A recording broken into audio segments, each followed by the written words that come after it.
Bienvenue à tous au nom du comité de la CHAM et de son président. Salutations particulières à notre maire Laurent Furst, fidèle soutien dans toutes nos activités. Accueillir pour une conférence Frédéric Naud-Dufour et faire partie de la campagne de promotion de son livre Le Struthof, un camp pour épurer l'Alsace 44-45 est évidemment une fierté et un privilège pour le président que je suis, mais aussi une source d'angoisse préliminaire. Je m'explique. Frédéric, le Struthof et la CHAM ont une longue histoire commune. Sa première conférence, datant du 6 décembre 2019, était intitulée, à peu près la même chose que ce soir, le camp du Struthof, un lieu pour l'épuration de l'Alsace. Bref, les prémices de la conférence de ce soir, son succès avait été tel que nous avons été incités à nous délocaliser définitivement au cinéma de Trèfle, alors qu'avant nous étions dans la maison des élèves à Molsheim, et il avait même fallu répéter la conférence parce qu'on avait dû refuser du monde. L'engouement fut le même lors de la conférence du 6 novembre 2020, De Gaulle et l'Alsace, lors de sa participation le 25 novembre 2022 à la conférence L'histoire de la faculté de la Reichs-Universität Strasbourg entre 41 et 44. En novembre 2024, Frédéric a également largement contribué à la réussite du livre En route pour la victoire et à la conférence collégiale intitulée L'avancée des troupes américaines et françaises dans la vallée de la Bruche et le Piémont des Vosges entre novembre 44 et février 45. Bref, Frédéric est la star de nos conférences, titre que lui conteste parfois Grégory Oswald et alors Georges Bischoff. Le succès de la conférence de ce soir était donc annoncé, mais pourrions-nous accueillir tout le monde? Voilà mon problème. Aussi ai-je multiplié les annonces préalables vis-à-vis du directeur du Trèfle, Jean-Marc Chérel, vis-à-vis du responsable des programmes qui s'appelle Jérôme. On m'a rapidement garanti 238 fauteuils, j'en espérais 300. Finalement, miracle, c'était juste avant Pâques. Jean-Marc Chérel m'a téléphoné pour me dire qu'il mettait à notre disposition la plus grande salle du Trèfle, 450 fauteuils. Vous voyez qu'elle est largement remplie.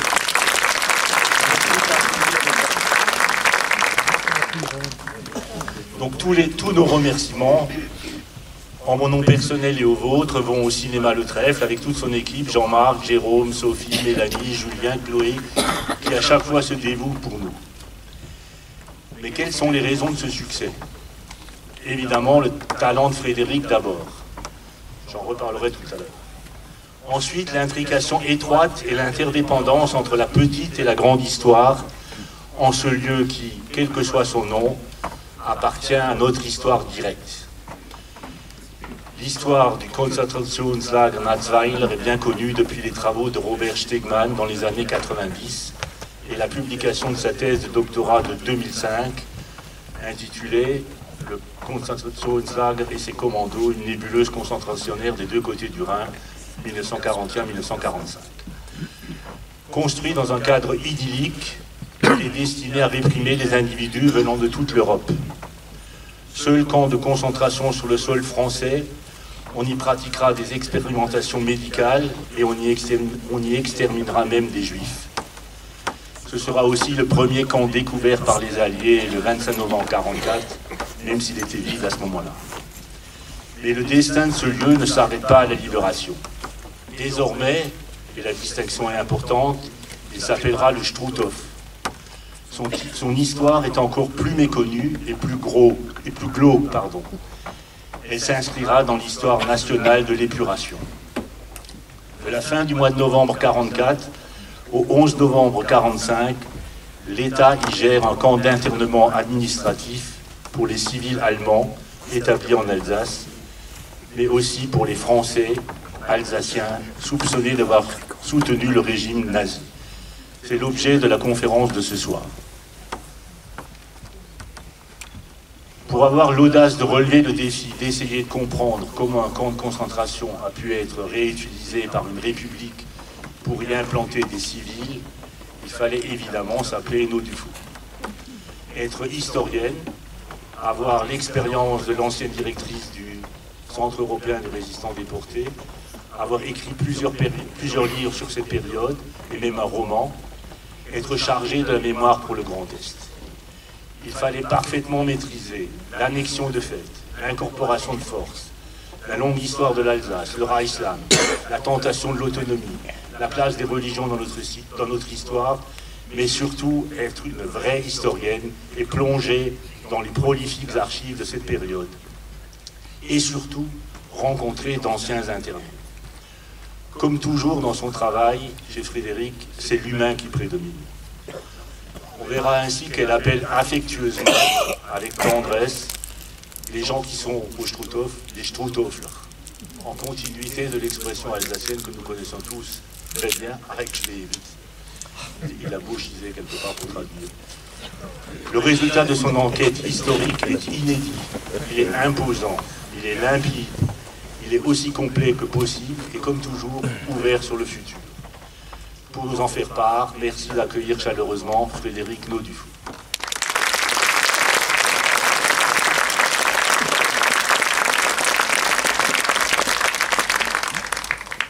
Merci beaucoup Guy, merci à tous. Je suis très impressionnée d'être devant une salle si remplie.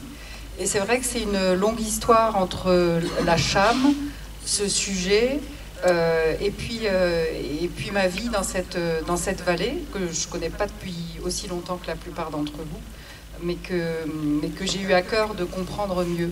Donc c'est un travail qui est à la fois un travail de plus de 10 ans de recherche dans les archives, mais aussi un travail de familiarisation avec ce que tu as parfaitement décrit, qui est un biotope très particulier, qui est l'histoire de l'Alsace, et encore plus spécifiquement l'histoire d'un tout petit lieu en Alsace, qui est le camp de Natzweiler, et la vallée de la Bruche, qui joue un rôle important dans cette histoire. Donc ce soir, je suis très contente de vous présenter les résultats de cette très longue enquête, d'autant plus contente que... j'ai plus de micro. Quand on est historien, on passe de très longues heures dans les archives, des journées et des journées, notamment aux archives d'Alsace, qui sont auprès du vaisseau, aux archives d'Alsace à Colmar également, mais aux archives nationales à Paris, aux archives militaires à Vincennes, et auprès des différents témoins que j'ai rencontrés, qu'ils soient des internés ou des descendants. Et ce temps, c'est un temps finalement, sauf les temps de rencontre, c'est un temps de très grande solitude, puisqu'on est seul avec la matière historique. Et notre rôle d'historien, c'est d'essayer de mettre de l'ordre dans la matière, parce qu'il ne faut pas vous imaginer que les archives, elles sont bien rangées, que tous les dossiers parlent des thèmes qu'on va aborder. Tout est un très grand mélange. Il y a des milliers et des milliers et des milliers de feuilles. Il faut tout lire. Et au début, on ne comprend rien. On ne sait pas comment les choses vont se mettre en relation les unes avec les autres. On ne sait pas qui a commandé le camp. On ne sait pas combien de personnes ont été internées, on ne sait pas ce qui leur est arrivé. Et au bout de mois et de mois où on mange ces archives, on les lit, on finit par essayer de construire une vision. Et donc le livre que j'ai écrit, c'est une vision de ce qu'a été le camp du Struthof. Je ne sais pas si c'est la bonne. Guy a dit que j'avais tout mis dans le livre, c'est faux. Il y a beaucoup de choses qui m'échappent encore dans cette réalité. Pourtant, j'ai passé beaucoup de temps. Donc c'est un travail provisoire. Qui est le plus complet que j'ai pu, mais il fallait aussi à un moment donné que je mette un point à la ligne, sinon je pouvais y passer ma vie. Je signale que Robert Stegman continue à sa retraite, là, il continue chaque jour à travailler sur le camp de Natzweiler, notamment sur la base de données des internés. Moi j'ai aussi fait une base de données, mais il est évident qu'elle n'est pas complète et que je suis loin d'être à l'exhaustivité, mais ça c'est le principe de l'histoire. Donc ce que vous avez, c'est un objet, une présentation, un visage de ce camp du Struthof, mais qui est un visage tel que je l'ai ressenti et que je l'ai perçu à travers les archives, mais qui pourrait être encore plus détaillé très certainement. Voilà, donc ça c'était pour vous dire un petit peu le contexte du travail. Donc je suis très heureuse d'être face à des gens pour partager ce que j'ai travaillé toute seule dans les archives et de vous faire partager cette nouvelle connaissance, parce que effectivement c'est un sujet qui était complètement inconnu. Il y avait une ligne dans le livre de Stegman où il disait voilà, moi j'ai écrit l'histoire du camp de Natzweiler, maintenant il faut que d'autres historiens écrivent la suite, et notamment le camp d'internement. Voilà, c'est ce que j'ai fait. Et maintenant j'appelle les autres historiens à continuer, parce que moi je n'ai fait qu'une année. Vous voyez, c'est un tout petit temps chronologique pour lequel j'ai eu des milliers d'archives, c'est un an. un an dans la vie du camp du Struthof, mais sauf qu'en novembre 1945, il ferme et il devient un autre lieu qui va être une prison, cette fois, aux mains du ministère de la Justice, et pas du tout pour les mêmes gens que dans mon camp d'internement, puisque là, ça va être des personnes condamnées par la justice et qui viennent de toute la France. Donc c'est une autre histoire qui commence en 1945 et qui va durer jusqu'à 1949. Et si quelqu'un a envie de l'écrire, eh ben, je lui souhaite, voilà, je lui transmets tout mon encouragement. Il y a beaucoup d'archives et il y a matière à le faire. Donc moi, je vais me concentrer ce soir sur cette présentation du camp du Struthof, dont vous voyez une photo ici, après la libération.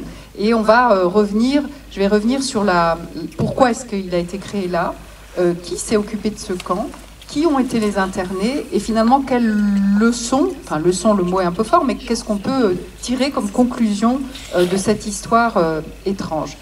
La première chose, pour qu'on comprenne bien où on met les pieds, c'est vous dire que cette histoire, elle n'est pas du tout exceptionnelle. Il y a eu à la Libération en France des camps d'internement sur tout le territoire, en Normandie, dans les Bouches-du-Rhône, dans le Bordelais, dans le Maine-et-Loire, absolument partout. C'est une décision qui est prise dès 1943 à Alger par ce qui va devenir le gouvernement provisoire de la République française, qui pense à la libération et qui se dit mais comment on va faire pour gérer un pays qui a été si déchiré pendant la Seconde Guerre. Il y a eu des vichistes, il y a eu des territoires annexés, il y a eu des résistants, et pour que ça se passe bien au moment de la libération, il faut que l'État se réinstalle. Il ne faut pas que les Américains surtout en profitent pour mettre leur administration à la place de celle de la République française, ce qui était leur intention, il faut bien le souligner. Il faut donc que l'État arrive très vite, et que très vite, ils remettent en place ce qui fait l'État. Et qu'est-ce qui fait l'État ? C'est l'autorité sur les lois, enfin le fait de pouvoir faire appliquer les lois, et c'est la justice. Seul l'État a le droit de décider, de juger et de punir, de sanctionner, voire de mettre à mort, puisqu'à l'époque il y a la peine de mort, de mettre à mort quelqu'un. Donc cette idée de la justice, elle est très importante. Et donc dès la libération, enfin même avant la libération, on dit on va organiser ça. Et comme on sait qu'on ne pourra pas juger tout le monde tout de suite, on va créer des camps d'internement administratif. Et ces camps d'internement administratif, ils vont se trouver sur l'ensemble du territoire. Et ce ne sont pas des prisons, c'est-à-dire qu'on ne condamne pas les gens pour y envoyer. Tous les gens dont je vais parler ne sont pas des gens condamnés. Ils sont là comme en attente, comme dans un purgatoire, on va dire, pour savoir comment on va statuer sur leur sort. Et ces camps d'internement, ils vont se réinstaller dans des lieux qui avaient déjà existé dès 1939 et puis qui avaient été réutilisés sous Vichy, qui étaient des camps d'internement connus. Certains sont très connus. Vous connaissez sans doute tous le camp de Drancy, ou le camp de Compiègne-Royalieu, ou le camp de Beaune-la-Rolande, de Montreuil-Bellay, où on a mis des tziganes pendant la guerre, ou de Gurs. Tous ces lieux sont réutilisés à la Libération pour servir cette fois à interner les personnes qu'on suspecte de s'être comportées de manière inadéquate, ou plutôt non patriotique, pendant la guerre. Donc l'histoire que je vous raconte, elle est d'une banalité totale au moment de la Libération. Il y a des dizaines de milliers de Français qui sont dans les camps d'internement. Ce n'est pas spécifique à l'Alsace. En revanche, on va voir que dans ce camp en particulier, il y a de très fortes spécificités qu'on ne retrouve nulle part ailleurs. Voilà. Donc on va revenir peut-être juste avec la prochaine diapo sur la chronologie du camp. Alors ça ne marche pas, mais ça va marcher, voilà. Alors, on est allé trop vite. Encore trop vite pour revenir en arrière. Voilà. Juste pour vous rappeler que le camp... alors ça, c'était l'objet justement de cette fameuse conférence sur le livre qui a été consacré à la libération de la vallée de la Bruche. Juste pour vous rappeler que, vous le savez tous, la libération de Strasbourg a eu lieu le 23 novembre 1944, qu'elle a été très rapide, mais qu'avant ça, il s'est passé des choses en Alsace. Et là, vous avez une carte du camp de Natzweiler, le camp de concentration nazi, qui est évacué par les nazis dès le 1er septembre 1944. Il y a une très grande partie des déportés qui partent à ce moment-là. Et aussi, tous les camps annexes qui sont situés à l'ouest du Rhin sont évacués. Et tous ces gens, tous ces déportés, ils vont être transférés dans d'autres camps annexes de Natzweiler, de l'autre côté du Rhin. Ce qui veut dire, et il faut que vous l'ayez en tête pendant tout le temps où je vais vous parler, c'est que tous ces déportés qui sont traités de manière totalement inhumaine et barbare continuent à être déportés pendant une grande partie du camp d'internement du Struthof. C'est-à-dire que c'est un peu schizophrène. C'est-à-dire vous avez un nouveau camp qui va se créer avec des internés, pendant que les déportés qui étaient là juste avant continuent à souffrir et à mourir en grand nombre dans les camps situés de l'autre côté du Rhin, qui s'appellent Natzweiler. Donc le camp de Natzweiler ferme ses portes en avril 1945, alors que le site du camp principal Ostruthof, lui, connaît une autre vie pendant ce temps-là. Ce qui fait que les Français, quand ils vont créer ce camp d'internement dans l'ancien camp de Natzweiler, vont décemment pas pouvoir l'appeler Natzweiler. Franchement, c'est impossible. Donc ils vont lui trouver un autre nom, et à ce moment-là, l'administration française va l'appeler le camp d'internement du Struthof. Donc je vous prie désormais de faire attention et d'utiliser toujours la terminologie Natzweiler pour le camp de concentration, parce que c'est le nom que lui ont donné les nazis et ils n'ont jamais utilisé le Struthof, et d'utiliser le Struthof pour le camp d'internement. Et d'ailleurs, le site de mémoire, le haut lieu de mémoire, est en train de réfléchir, parce que depuis toujours, ça s'appelle le Struthof. Les élèves vont visiter le Struthof. Ben non, ils vont visiter l'ancien camp de Natzweiler. Voilà. Donc ça permet aussi de mettre les choses un petit peu au clair. Donc le camp est évacué. Les derniers nazis vont partir quelques jours avant l'arrivée des Alliés en Alsace. Et ce sont deux, ça j'ai trouvé ça dans les archives, ce sont deux habitants de Natzweiler qui vont être les premiers à entrer dans le camp vide avant même l'arrivée des Américains le 25 novembre 1944. Très rapidement, quelques jours après, le gouvernement va décider d'ouvrir un camp d'internement dans l'ancien camp de concentration. En fait, là aussi, c'est très banal. Il n'y a pas une volonté de dire « Ah oui, on va mettre les internés alsaciens dans un ancien camp de concentration pour se venger ». À aucun moment, j'ai une archive qui dit une chose pareille. En revanche, j'ai des archives qui disent bah, faut trouver de la place où on va mettre tous ces gens et on va réquisitionner tous les lieux qui peuvent accueillir un grand nombre de personnes. C'est aussi simple que ça. Donc le camp de Schirmeck connaît exactement le même destin au même moment, mais également le lycée Fustel de Coulanges à Strasbourg, le centre Gallia à Strasbourg, les anciennes usines Méno, les anciennes usines Matisse à la Méno, ou le camp annexe de Sainte-Marie-aux-Mines également. Donc ça, c'est aussi quelque chose de banal. Donc comment ça va se passer? On va passer à la slide suivante. Non, là on est revenu en arrière. Voilà, alors je me suis donné beaucoup de mal, je suis un peu pas très douée en informatique, mais j'ai quand même fait un effort pour essayer de vous faire un organigramme, parce que ça peut paraître rébarbatif, mais je pense qu'on comprend beaucoup mieux comment ça fonctionne si on a un schéma. Donc, j'ai fait un schéma sur les camps d'internement du Bas-Rhin. Donc vous avez à la tête de l'État, au moment où cette histoire se passe, le gouvernement provisoire de la République française, créé par le général de Gaulle officiellement le 3 juin 1944, dont il est le président. Et ce gouvernement s'appuie sur une assemblée provisoire qui qui prend un certain nombre de propositions de loi qui sont appliquées par le gouvernement, dont celle de créer les camps d'internement. Ce gouvernement provisoire, je vous l'ai dit, il a une urgence: rétablir la légalité républicaine avant que les Américains nous fichent des administrateurs pour faire de la France un pays occupé. Et pour cela, sont prévus d'être mis en place, dès qu'un département est libéré, 2 hommes clés qui vont être vraiment les chevilles ouvrières de cette reconstruction de l'État. Le préfet, tout le monde sait ce qu'est un préfet, tout va bien, donc il y a un préfet, mais on va créer quelque chose de nouveau à la Libération, qui est le commissaire de la République, qui, vous le voyez avec la petite flèche, est rattaché directement au chef de l'État et qui va être un peu son missi dominici dans les régions. Donc il va couvrir une zone plus large qu'un département. Et ce sont ces 2 personnages qui vont gérer l'épuration, parmi plein d'autres missions, hein, le ravitaillement, la sécurité, la guerre, etc. Donc le ministre de l'Intérieur a le préfet sous ses ordres, ça c'est logique. Mais vous voyez déjà qu'on a un premier... En fait, j'ai fait ce schéma pour vous montrer à quel point c'est quand même un peu compliqué. Mais le commissaire de la République a aussi une forme d'autorité sur le préfet. Et entre les deux, il va y avoir quand même pas mal de tensions que j'ai trouvées dans les archives et de désaccords. Pas toujours, mais dans certains cas. Donc on a un préfet qui est mis en place à la Libération, qui s'appelle Gustave Helling, qui sera remplacé au mois de mai par Cornu-Gentil.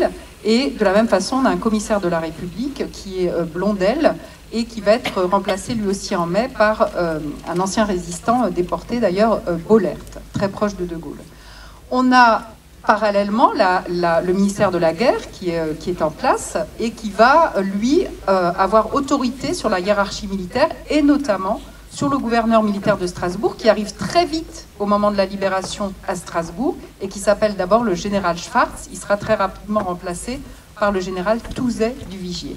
Et c'est cette hiérarchie militaire qui a sous ses ordres le commandement des camps d'internement de la 10e région militaire. Donc il faut que vous sachiez qu'ici on était dans la 10e région militaire qui regroupait le Haut-Rhin et le Bas-Rhin et il y avait un commandement spécifique qui gérait tous les camps d'internement de cette zone. Donc voilà nos trois branches de l'État qui vont gérer cette histoire. Et donc les camps d'internement sont placés sous la double autorité du préfet. C'est le préfet il a un rôle très important. C'est lui qui signe les arrêtés d'internement et les arrêtés de libération. Donc il a le droit vraiment sur les personnes qui ne sont pas jugées. Encore une fois, c'est lui qui décide sur la recommandation des gens qui enquêtent, mais qui décide de priver les gens de leur liberté ou de les libérer. Donc il a sous son autorité les camps d'internement que j'ai déjà cités, mais vous voyez que son autorité, elle est parallèle à celle de l'armée, puisque l'armée, elle a aussi une autorité, notamment sur la hiérarchie qui va gérer le personnel des camps. Et puis on a le commissaire de la République qui vient donner aussi son avis sur ce qui se passe. Donc je ne vous explique pas dans ce millefeuille administratif comment il y a du tirage et des incompréhensions et des engueulades à tout bout de champ. Donc c'est tout à fait, ça rend les archives très compliquées aussi. J'ai mis deux autres choses qu'il faut avoir en tête. La justice, évidemment, elle a un rôle très très important parce que c'est à elle de décider si les gens restent ou pas dans le camp d'internement. Donc le préfet, alors j'ai pas mis la flèche, j'aurais dû, le préfet n'arrête pas de relancer la justice pour qu'elle juge, pour qu'elle enquête, pour qu'elle aille interroger les gens qui sont au Struthof, pour qu'on décide si oui ou non ils y restent, ou si on les libère, ou si on les envoie en prison, ou si on les condamne. Donc la justice, elle essaye d'avancer, mais elle a des dizaines de milliers de cas à juger. On sait qu'aujourd'hui encore, malheureusement, elle n'est pas d'une très grande rapidité. Là, à l'époque, c'est encore quasiment pire. Et puis, dernier élément que j'ai mis, c'est le système de santé, qui est aussi un élément à prendre en compte dans toutes les disputes et les complexités de cette histoire, puisque nos internés, ils ont le droit d'être malades, comme tout le monde. On a aussi des femmes enceintes. Il faut régulièrement les évacuer vers l'hôpital civil de Strasbourg. Et donc là, ça va avoir il va y avoir des liens très étroits entre l'hôpital et le camp du Struthof, qui est, je vous le dirai tout à l'heure, doté d'un médecin militaire comme médecin-chef pour prendre soin des internés. Donc voilà l'organisation globale, rapidement, pour que vous ayez un peu en tête voilà, ce qu'on est obligé de reconstituer quand on va dans les archives, parce qu'au début, je ne connaissais pas du tout. Alors, on va passer à la slide suivante, qui, elle, voilà, nous montre le camp d'internement, qui est donc reconstitué très vite. J'ai trouvé la première archive du sous-préfet de Molsheim, qui s'appelait le capitaine Zuber, et qui, début décembre, parle du camp d'internement du Struthof, où il s'est rendu en inspection, et où il y a déjà 300 internés. Donc, on voit que ce camp, il est très différent du camp de concentration. Alors, ça je le dis aussi, même si je l'ai déjà dit précédemment, le camp d'internement n'est en aucun point comparable au camp de concentration nazi. C'est le même lieu, c'est les mêmes baraques, c'est le même paysage, c'est le même climat, mais en dehors de ça, il n'y a aucun point de comparaison possible sur le traitement des personnes à l'intérieur. Et d'ailleurs, on le voit sur cette photo. Donc on voit sur cette photo des gens qui ont l'air assez tranquilles, qui sont posés devant les baraques. On voit des femmes. Donc ça, c'est quand même un énorme changement par rapport au camp de Natzweiler qui était exclusivement réservé aux hommes. On voit un militaire en tenue française. On voit un prêtre qui doit être l'aumônier catholique en soutane, qui est en train de descendre pour rendre visite à ses internés. Donc ça nous montre qu'il y a une liberté religieuse qui est possible et qu'on peut exercer sa religion. Il y a des messes, il y a une chapelle qui est reconstituée dans une baraque avec un chemin de croix. Voilà, donc tout est fait pour qu'on puisse exercer sa religion. Et puis surtout, on voit ce linge qui sèche sur les côtés, à un endroit qui est en plus, pour ceux qui connaissent, un endroit très, très symbolique du camp, puisque c'est ce qu'on appelait le ravin de la mort, où les déportés pouvaient être abattus sans sommation s'ils franchissaient la petite borne, là, la petite bande de terrain, par les gardes dans les miradors. Donc voilà le camp qui se met en place et qui donc va se mettre en place à partir de début décembre jusqu'en novembre 1944. Alors, j'ai mis, je crois, un autre organigramme après.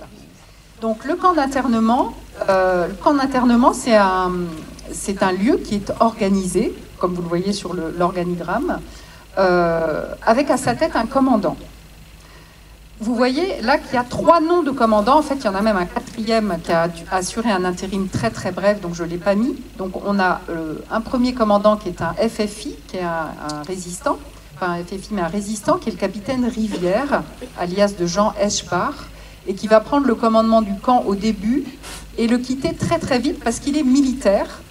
Et les militaires, bien qu'ils aient la hiérarchie du camp, en fait, ils sont occupés à faire la guerre. Vous savez que fin décembre 1944, il y a une très importante contre-offensive nazie contre l'Alsace, et tous les militaires sont rappelés pour aller prendre la défense de Strasbourg. Et donc le 2 janvier 1945, Eschbach, à qui on avait confié le commandement du Struthof, et on vient le chercher au Struthof, et il part assurer la défense du nord de Strasbourg. Coïncidence, je ne sais pas, la veille, un interné était mort dans des conditions plus que suspectes, et j'ai pas réussi à trouver la preuve que Eschbach, enfin Rivière, part opportunément à ce moment-là, ou si c'est vraiment à cause de la contre-offensive qui doit prendre un peu de distance. Voilà. Il est remplacé par un intérimaire donc, qui s'appelle Danner, sur lequel j'ai absolument aucun renseignement. Et puis finalement arrive, au bout de quelques jours, un nouveau commandant du camp qui s'appelle Sibyl. Sibyl est un Vosgien, et je vais pas mal parler des Vosgiens parce qu'en fait, la hiérarchie militaire a un vrai problème en Alsace. Parce que pour mettre en place tous ces hommes qui doivent travailler dans le camp, elle ne trouve pas d'Alsaciens. Où ils sont les Alsaciens? Les hommes alsaciens, ils sont incorporés de force, ils sont encore en train de se battre sur le front de l'Est notamment, ou en Allemagne, ou sur le front de l'Ouest. Les jeunes hommes, ils ne sont pas là. Et par conséquent, la hiérarchie militaire, en plus elle a besoin des militaires pour se battre, elle va avoir beaucoup de mal à trouver des gens. Et finalement, comme le Struthof est près du département des Vosges, qui lui n'a pas été annexé, c'est beaucoup plus simple de trouver des hommes vosgiens qui sont disponibles pour venir assurer les fonctions dans le camp. Donc on va aller chercher ce Sibyl qui est vosgien, qui est un résistant vosgien, et sous le commandement duquel le camp va prendre une tournure catastrophique. C'est-à-dire que dans mes archives, j'ai beaucoup plus de choses quasiment sur les gardiens et les problèmes de commandement que sur les internés, qui ne posent pas vraiment de problème. Donc Sibyl n'arrive pas du tout à tenir le camp, il n'a absolument aucune autorité. C'est quelqu'un qui a l'air en revanche d'être assez penché sur le festoiement et la boisson et le lucre, enfin tout ce que vous voulez. Voilà, donc ça a l'air extrêmement joyeux. Mais pendant ce temps-là, il se passe des choses très graves dans le camp. C'est notamment sous son commandement que va avoir lieu la seule scène d'exaction collective organisée contre les internés, j'y reviendrai. Sous son commandement ont lieu quotidiennement des vols contre les internés, des violences ponctuelles, des violences sexuelles, et puis une gabegie de vol d'argent, de détournement de nourriture par le commandant du camp, et pire encore par le gestionnaire qui est censé tenir la caisse quand même, tant et si bien que Sibyl et son gestionnaire sont arrêtés par les autorités et mis dans le bunker du camp. Donc, vous voyez un petit peu le truc hallucinant, c'est-à-dire qu'on a le commandant du camp et son gestionnaire qui finissent prisonniers tellement ils se sont comportés de manière inadmissible. Pire encore, le gestionnaire s'évade. Et donc on est obligé de lancer un mandat d'arrêt pour retrouver le gestionnaire du Struthof qui est parti dans la nature avec la caisse. Donc c'est une catastrophe complète. Le camp n'est pas tenu. Et il faut trouver un remplaçant à Sibyl, qui va être jugé. Il y a un procès contre Sibyl et contre les gardiens, pour lesquels on a les archives, qui sont des gardiens en plus pour certains originaires de Natzwiller. Donc voilà, c'est tout à fait incroyable. Il va être remplacé, finalement, on va trouver quelqu'un qu'on appelle pour assurer l'intérim, puis qui finalement va durer, qui s'appelle Rofritsch, Charles Rofritsch, qui est de Lingolsheim, qui est communiste depuis longtemps, et qui est FFI depuis le 24 novembre 1944. Voilà. Donc je suis allée voir son dossier militaire à Vincennes. Donc j'ai vu, il a bien un dossier de résistant, hein, donc depuis le 24 novembre 1945. Donc Rofritsch arrive au commandement du Struthof, et là ça va être une autre histoire qui commence, et il va rester là donc de 1er avril jusqu'à la fin, en dépit mais d'histoire, mais c'est juste incroyable. La hiérarchie militaire essaye de se débarrasser de lui, de le faire renvoyer, de le faire rappeler, parce que c'est une catastrophe aussi. Alors pas le même genre de catastrophe que civile, c'est-à-dire que lui il remet de l'ordre, il veille à ce que les internés aient de la nourriture, que tout soit carré, que les gardiens se tiennent bien, mais il a un caractère mais complètement, je ne sais même pas comment le caractériser, complètement fou, irascible, très très violent d'une certaine façon, et il s'en prend à tout le monde. Donc il peut s'en prendre aux internés de manière très humiliante, par exemple. Enfin, une des scènes les pires, c'est qu'il demande à un interné de brosser un cochon à la brosse à dents, pendant qu'un prêtre interné doit chanter des chants nazis. Enfin, ce sont des choses quand même tout à fait inadmissibles. Il va s'en prendre aux visiteurs qui viennent rendre visite aux internés, puisque les visites sont autorisées, en tirant par exemple avec son arme à feu dans le pneu de la voiture d'un visiteur, enfin des choses quand même absolument pas possibles, et en s'en prenant même à des militaires, à des officiers qui viennent inspecter et qui ont eu la mauvaise idée d'arriver en retard pendant qu'il déjeunait, et il ne veut pas être dérangé pendant son déjeuner, donc il les met à la porte en leur cognant dessus. Donc on a affaire à quelqu'un de totalement imprévisible, mais qui s'en fiche, qui a des soutiens, hein, et qui va rester jusqu'au bout en dépit des nombreux courriers et convocations qu'engendre son comportement. Donc voilà mes 4 gardiens. Donc vous voyez, on est bien, voilà, on est bien installé. Et donc dans les archives, on voit que le camp du Struthof a finalement une mauvaise réputation, qui n'est pas celle du camp de Schirmeck, où tout a l'air de beaucoup mieux se passer. Donc sous ses ordres, le commandant du camp a un lieutenant adjoint. Ils vont changer aussi, il y a pas mal de turnover. Et puis 4 compagnies de gardiens commandées par des brigadiers chefs et comportant environ 40 gardiens chacune.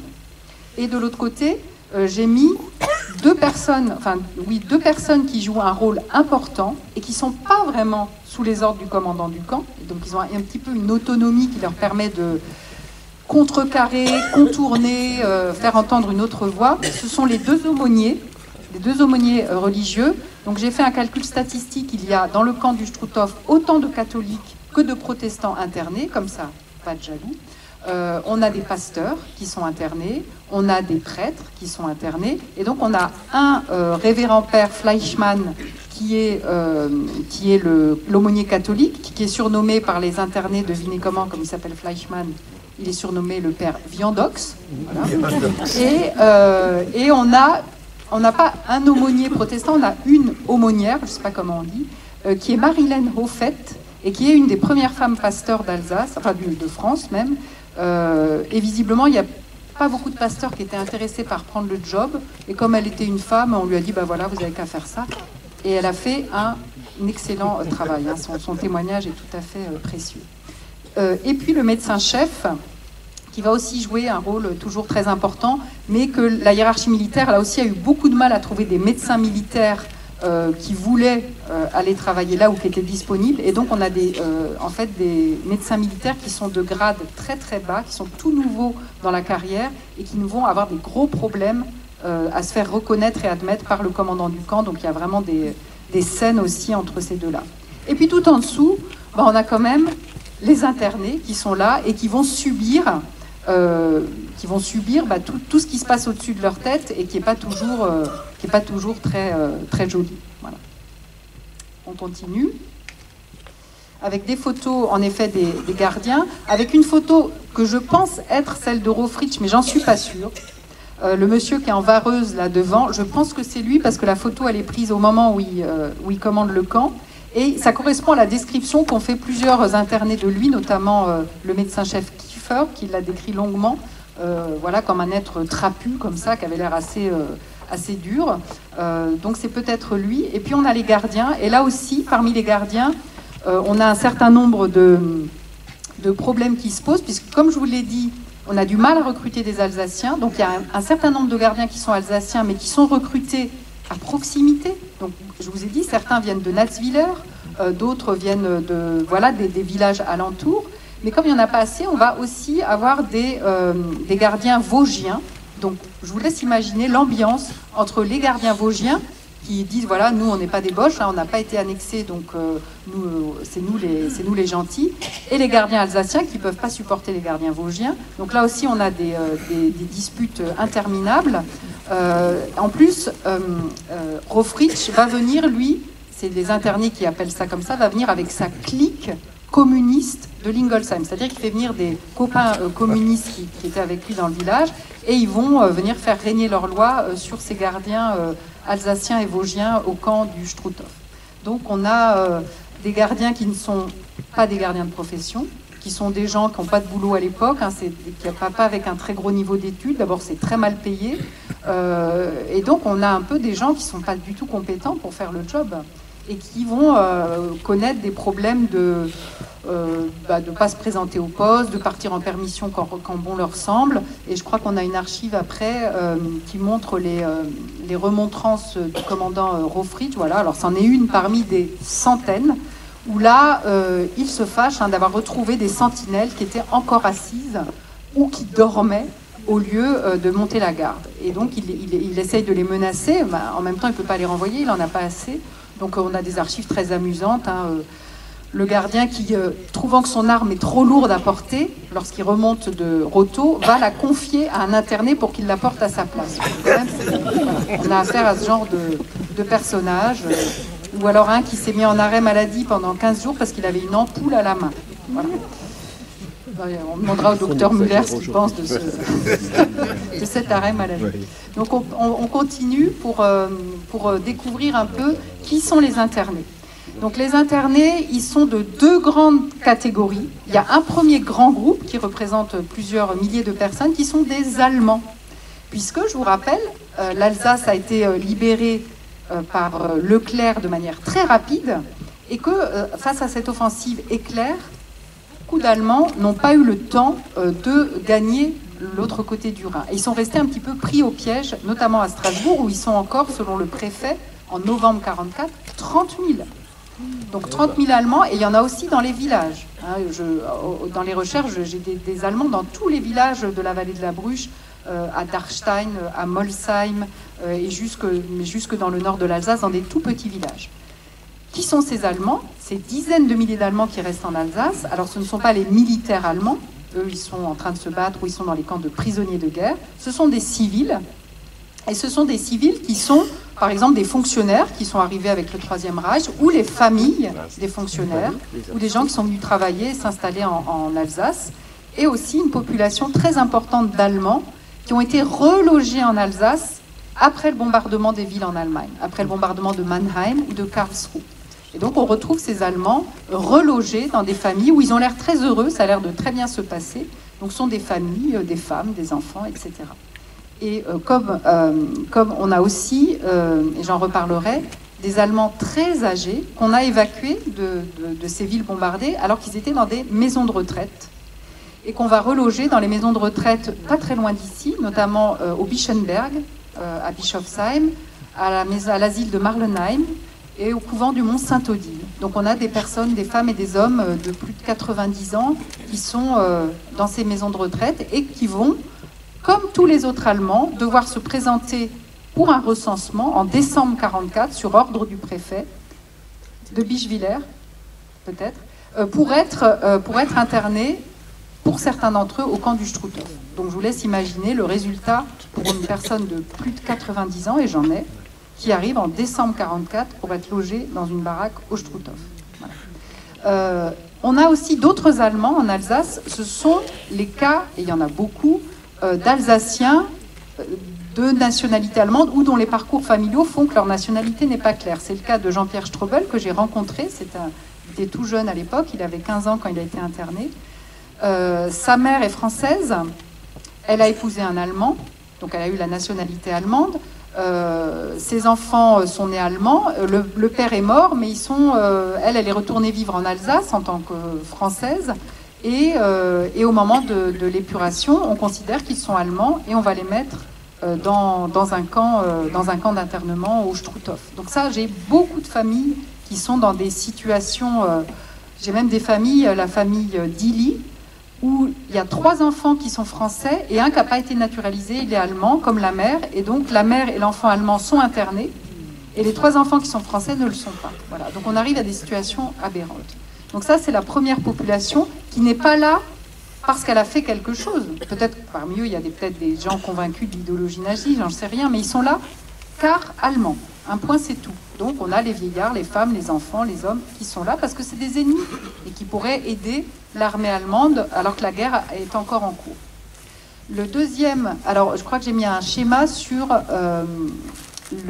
l'origine de ces Allemands. Voilà, ça c'est une partie des statistiques que j'ai faites. Quand j'avais les origines géographiques des Allemands, de quel Länder ils venaient, donc c'est les initiales, hein, Bade-Württemberg, Rhénanie-Palatinat, Rhineland-Westphalen, etc., voir d'où venaient ces Allemands. Et on voit en effet qu'il y a une forte dominante des Allemands qui viennent du Bade-Württemberg. Parce que ce sont eux qui ont été évacués pour le plus grand nombre en Allemagne. Et c'est aussi la zone d'occupation de la France en Allemagne, après la libération, et où l'armée française va continuer à arrêter des Allemands dans le Bade-Württemberg. Et certains arrivent au Struthof, j'ai pas très bien compris pourquoi, mais il continue à arriver des Allemands du Bade-Württemberg ou de Bavière ou d'autres régions après février-mars 45. Donc la deuxième catégorie d'internés, on va le voir, ce sont les internés, tu peux passer, oui merci, ce sont les internés français, et notamment, enfin c'est pas notamment, tous les internés français du camp du Struthof sont des Alsaciens. Il n'y a pas de gens qui ne sont pas alsaciens parmi les internés. Parce que ces camps d'internement, on va le voir, hein, ils ont un recrutement très local. Ils ont un recrutement de proximité. Donc on a ici la photo de l'un d'eux avant la guerre, qui est Charles Muller, dont le descendant est dans la salle d'ailleurs, et je le remercie vraiment parce qu'il est un de ceux qui a contribué à m'aider, à me donner des documents, à m'encourager, parce que c'est pas facile de travailler sur les internés. Ils n'ont pas une histoire héroïque, hein, comme les déportés résistants ou comme les victimes. Et donc c'est difficile de trouver le bon ton pour parler d'eux. Et moi, ce qui me tient à cœur, c'est de les présenter comme des êtres humains. Voilà, on n'est pas là pour juger les gens, et pour essayer de comprendre ce qui s'est passé. Et en l'occurrence, pour Charles Muller, c'est un peu compliqué de comprendre ce qui s'est passé, pourquoi il est arrivé là. Ça fait partie des cas un peu... voilà, on ne sait pas trop bien. Mais en tout cas, il est arrivé au camp du Struthof dans ce qu'on voit justement du 27 janvier, dont on va reparler. Et il est un témoin important de cette histoire. Il a écrit des lettres.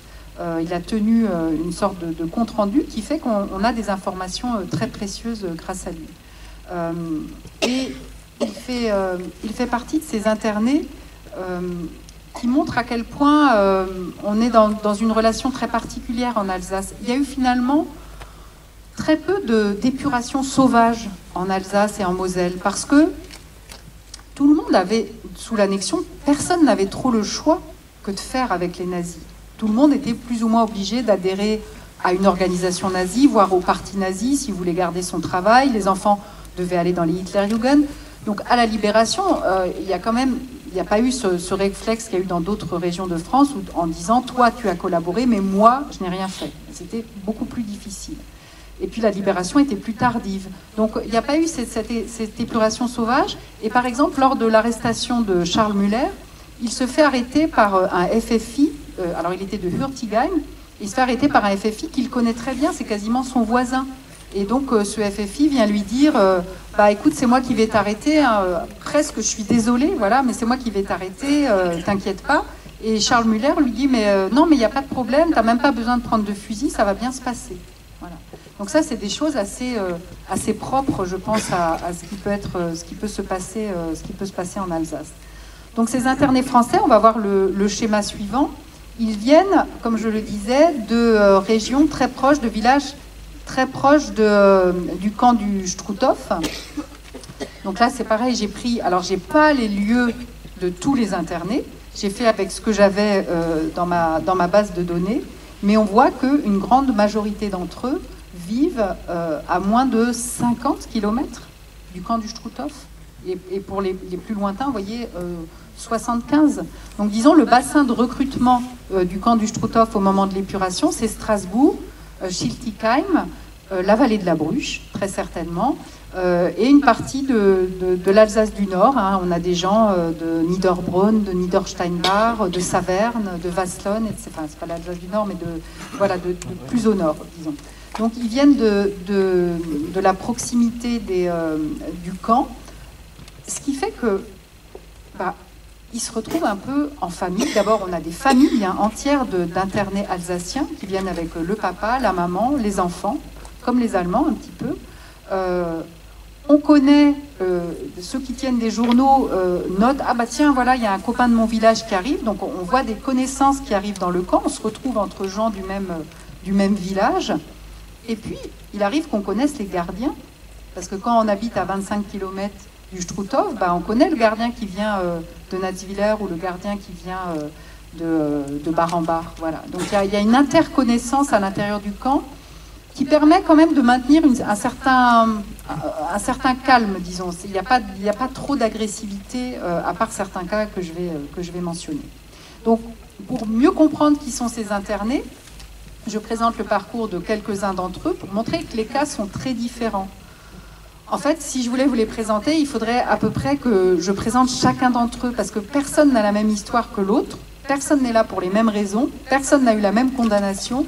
Donc c'est compliqué d'avoir une vue globale de qui sont ces Alsaciens du Struthof. Alors on peut présenter, j'en ai déjà parlé, mais c'est mon chouchou, enfin mon chouchou entre guillemets, le Lucien Yen. C'est mon chouchou parce que il a tenu pendant tout son internement un journal. Donc il m'a rendu un très grand service, Lucien Yen. Il a tenu un journal en allemand presque tous les jours et avec beaucoup de détails. Beaucoup de précision sur ce qui se passe et une grande exactitude dans les faits. C'est-à-dire que moi, j'ai pu recouper avec d'autres archives et je vois que ce qu'il dit, telle chose qui se passe ce jour-là, je la vérifie dans une autre archive. Donc c'est un témoin tout à fait utile qui était le prêtre de Bischofsheim depuis la fin des années 20. Et ce prêtre de Bischofsheim, qui est germanophone, qui n'aime pas beaucoup la France, je pense que c'est d'ailleurs la raison qui explique pourquoi il arrive au camp du Struthof. Alors, je ne pense pas qu'il était véritablement pro-nazi. Alors, il a fait une phrase ou deux dans un sermon qui était quand même un petit peu embêtante, on va dire. Mais au-delà de ça, c'est surtout qu'il exprime une très grande réticence vis-à-vis de l'autorité française qui le rend suspicieux aux yeux des Français. Et puis surtout, c'est son comportement, parce que c'est une tête de mule. Mais je crois que les Alsaciens, c'est rare, il n'y a pas beaucoup de têtes de mule, mais Yen, lui, c'en est une, voilà. Et du coup, il est d'abord arrêté et il demande, il doit être envoyé au camp de Schirmeck et il demande une faveur d'être mis en résidence surveillée au Mont Saint-Odile. Et on lui accorde cette faveur. Mais au lieu de prendre ce cadeau qu'on lui fait, il décide de ne pas du tout obéir et de retourner chez lui à Bischofsheim pendant 15 jours. Et donc là, évidemment, au bout de 15 jours, on se dit, bon, maintenant ça suffit, et on l'envoie au camp d'internement du Struthof. Et là, il va avoir une espèce de politique de rébellion permanente contre l'autorité française, notamment parce qu'on l'autorise à dire la messe pour les internés, et il l'a dit en allemand. Et au bout d'un moment, on lui dit non, mais là, ça ne marche pas comme ça, vous devez dire la messe en français. Et donc, ça commence à être une guerre, vous voyez, une guerre entre lui et l'autorité du camp, qui fait qu'au lieu d'être libéré rapidement, il va rester jusqu'au bout, Yen, hein, et être condamné à l'indignité nationale à la fin de son internement au Struthof. Donc lui, il reste une grande partie de 1945 au Struthof avant d'aller au camp de Schirmeck.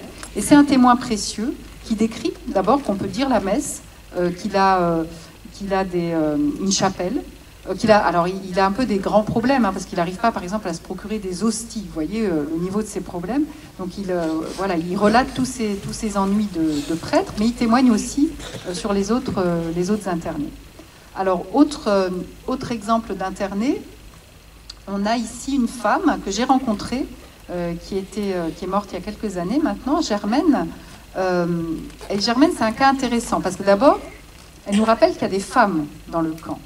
Il y a des femmes parce que certaines femmes pouvaient être suspectées d'avoir aidé les nazis plus que de raison, d'avoir adhéré à l'idéologie nazie. Donc on a un certain nombre de femmes qui sont politiquement très engagées. Il y a des femmes qui étaient engagées dans la Frauenschaft ou dans la propagande, dans les journaux de propagande nazie, et qui vont arriver au camp du Struthof. On a des femmes qui sont là, on ne comprend pas très bien pourquoi, et c'est le cas de Germaine. Donc Germaine, elle arrive en juin 1945 au camp du Struthof. Elle est jardinière d'enfants, moi j'adore cette expression, c'est comme ça qu'on appelait les femmes qui s'occupaient des jeunes enfants à l'époque. Et elle arrive là, sans doute, à cause de son père, parce que son père, lui, avait un gros engagement auprès des nazis, puisqu'il travaillait au sein de la police nazie à Strasbourg, rue de la Nuée Bleue. Donc c'était quand même un poste extrêmement problématique à la Libération. Et il est devenu ensuite, en 1944, maire d'Erstein pour les nazis. Donc vraiment une personne qui d'ailleurs s'était enfuie en Allemagne, ce qui n'est jamais bon signe. Quand les Alsaciens passent le Rhin en fin 1944 et qui se font retrouver en 1945 en Allemagne, ça se passe généralement pas très bien. D'ailleurs, il va être rattrapé en Allemagne et mis lui aussi au Struthof. Et donc à part ça, Germaine, elle va être relâchée sans être plus inquiétée à la fin de son temps d'internement. Mais elle fait partie de ces femmes qui sont passées au camp du Struthof. Et au Struthof, elle s'est occupée des enfants. Puisque, comme il y avait des femmes, il y avait des enfants en bas âge, des adolescents, des jeunes adultes, et il fallait bien les occuper, ce qui était impossible, parce que les enfants ne restaient pas toujours très longtemps, certains restaient 2 jours, ils repartaient dans un autre camp, ce qui était le cas des Allemands, qui ne restaient pas longtemps au Struthof. Il n'y avait pas d'école, il n'y avait pas de baraque, il n'y avait même pas de crayon, on avait déjà du mal à ravitailler les gens, donc il n'y avait rien pour occuper ces enfants. Mais Germaine, elle avait pour rôle de les emmener se promener dans la forêt, de les distraire, de leur raconter des histoires. Et elle a laissé derrière elle un certain nombre d'objets qui sont maintenant d'ailleurs dans les collections du Centre européen du résistant déporté. Donc son petit calot, son petit chapeau qu'elle avait avec son numéro, le brassard qu'elle portait quand elle travaillait à l'infirmerie, et puis un poème écrit en octobre 1945 au Struthof, voilà, une petite poésie sur l'aube qui se lève au Struthof, avec, vous le voyez, des fleurs qu'elle a cueillies dans cet environnement-là. Voilà. Donc ça, c'est l'histoire de Germaine. Et ensuite, on a une autre histoire, l'histoire des enfants, puisque j'en parlais. Donc l'histoire des enfants, les enfants arrivaient avec leur maman, parce que pour les familles allemandes, par exemple, il n'y avait pas de possibilité de laisser l'enfant à quelqu'un de proche. Ils n'avaient pas de famille, de grand-mère sur place, forcément. Et donc, ils n'avaient pas d'autre choix que d'emmener l'enfant avec eux au Struthof. Mais on a aussi, vous le voyez ici, des enfants alsaciens qui sont arrivés dans le camp. C'est le cas de cette femme qui était donc la maman, Madame Hickel, et qui a eu une petite fille, Stéphanie, que vous voyez dans ses bras sur l'autre photo, à la Libération, avec un soldat. Et la petite Stéphanie va suivre, à l'âge de 2 ans, sa maman dans le camp du Struthof. Mais là, comme elle est alsacienne, elle va vraiment plaider, sa famille va intervenir pour que l'enfant au moins puisse sortir du camp, ce qui va être le cas. Donc Stéphanie va être exfiltrée du Struthof et ramenée chez sa grand-mère. Et elle m'a raconté que la première chose qu'a faite la grand-mère, c'est de la laver dans une bassine parce qu'elle était couverte de poux, pour un peu mentionner les conditions d'hygiène déplorables qu'il y avait dans le camp. D'autres enfants, alors on avait des femmes enceintes, ça j'en ai croisé plusieurs dans les archives, parce qu'elles sont évidemment mentionnées dans les archives médicales, puisqu'elles sont évacuées pour aller accoucher à l'hôpital civil de Strasbourg, sauf une, qui sans doute n'a pas eu le temps d'être acheminée jusque-là, et qui a accouché dans le camp du Struthof le 31 janvier 1945. Donc alors là, pour moi, c'était quand même un espèce de choc incroyable de savoir qu'un enfant était né dans ce lieu, un petit Allemand qui est peut-être vivant. Il faut que je cherche cette information. Donc voilà pour les enfants. Et puis, on peut passer, oui. Et puis on a le cas des Alsaciens qui sont là pour des raisons plus sérieuses.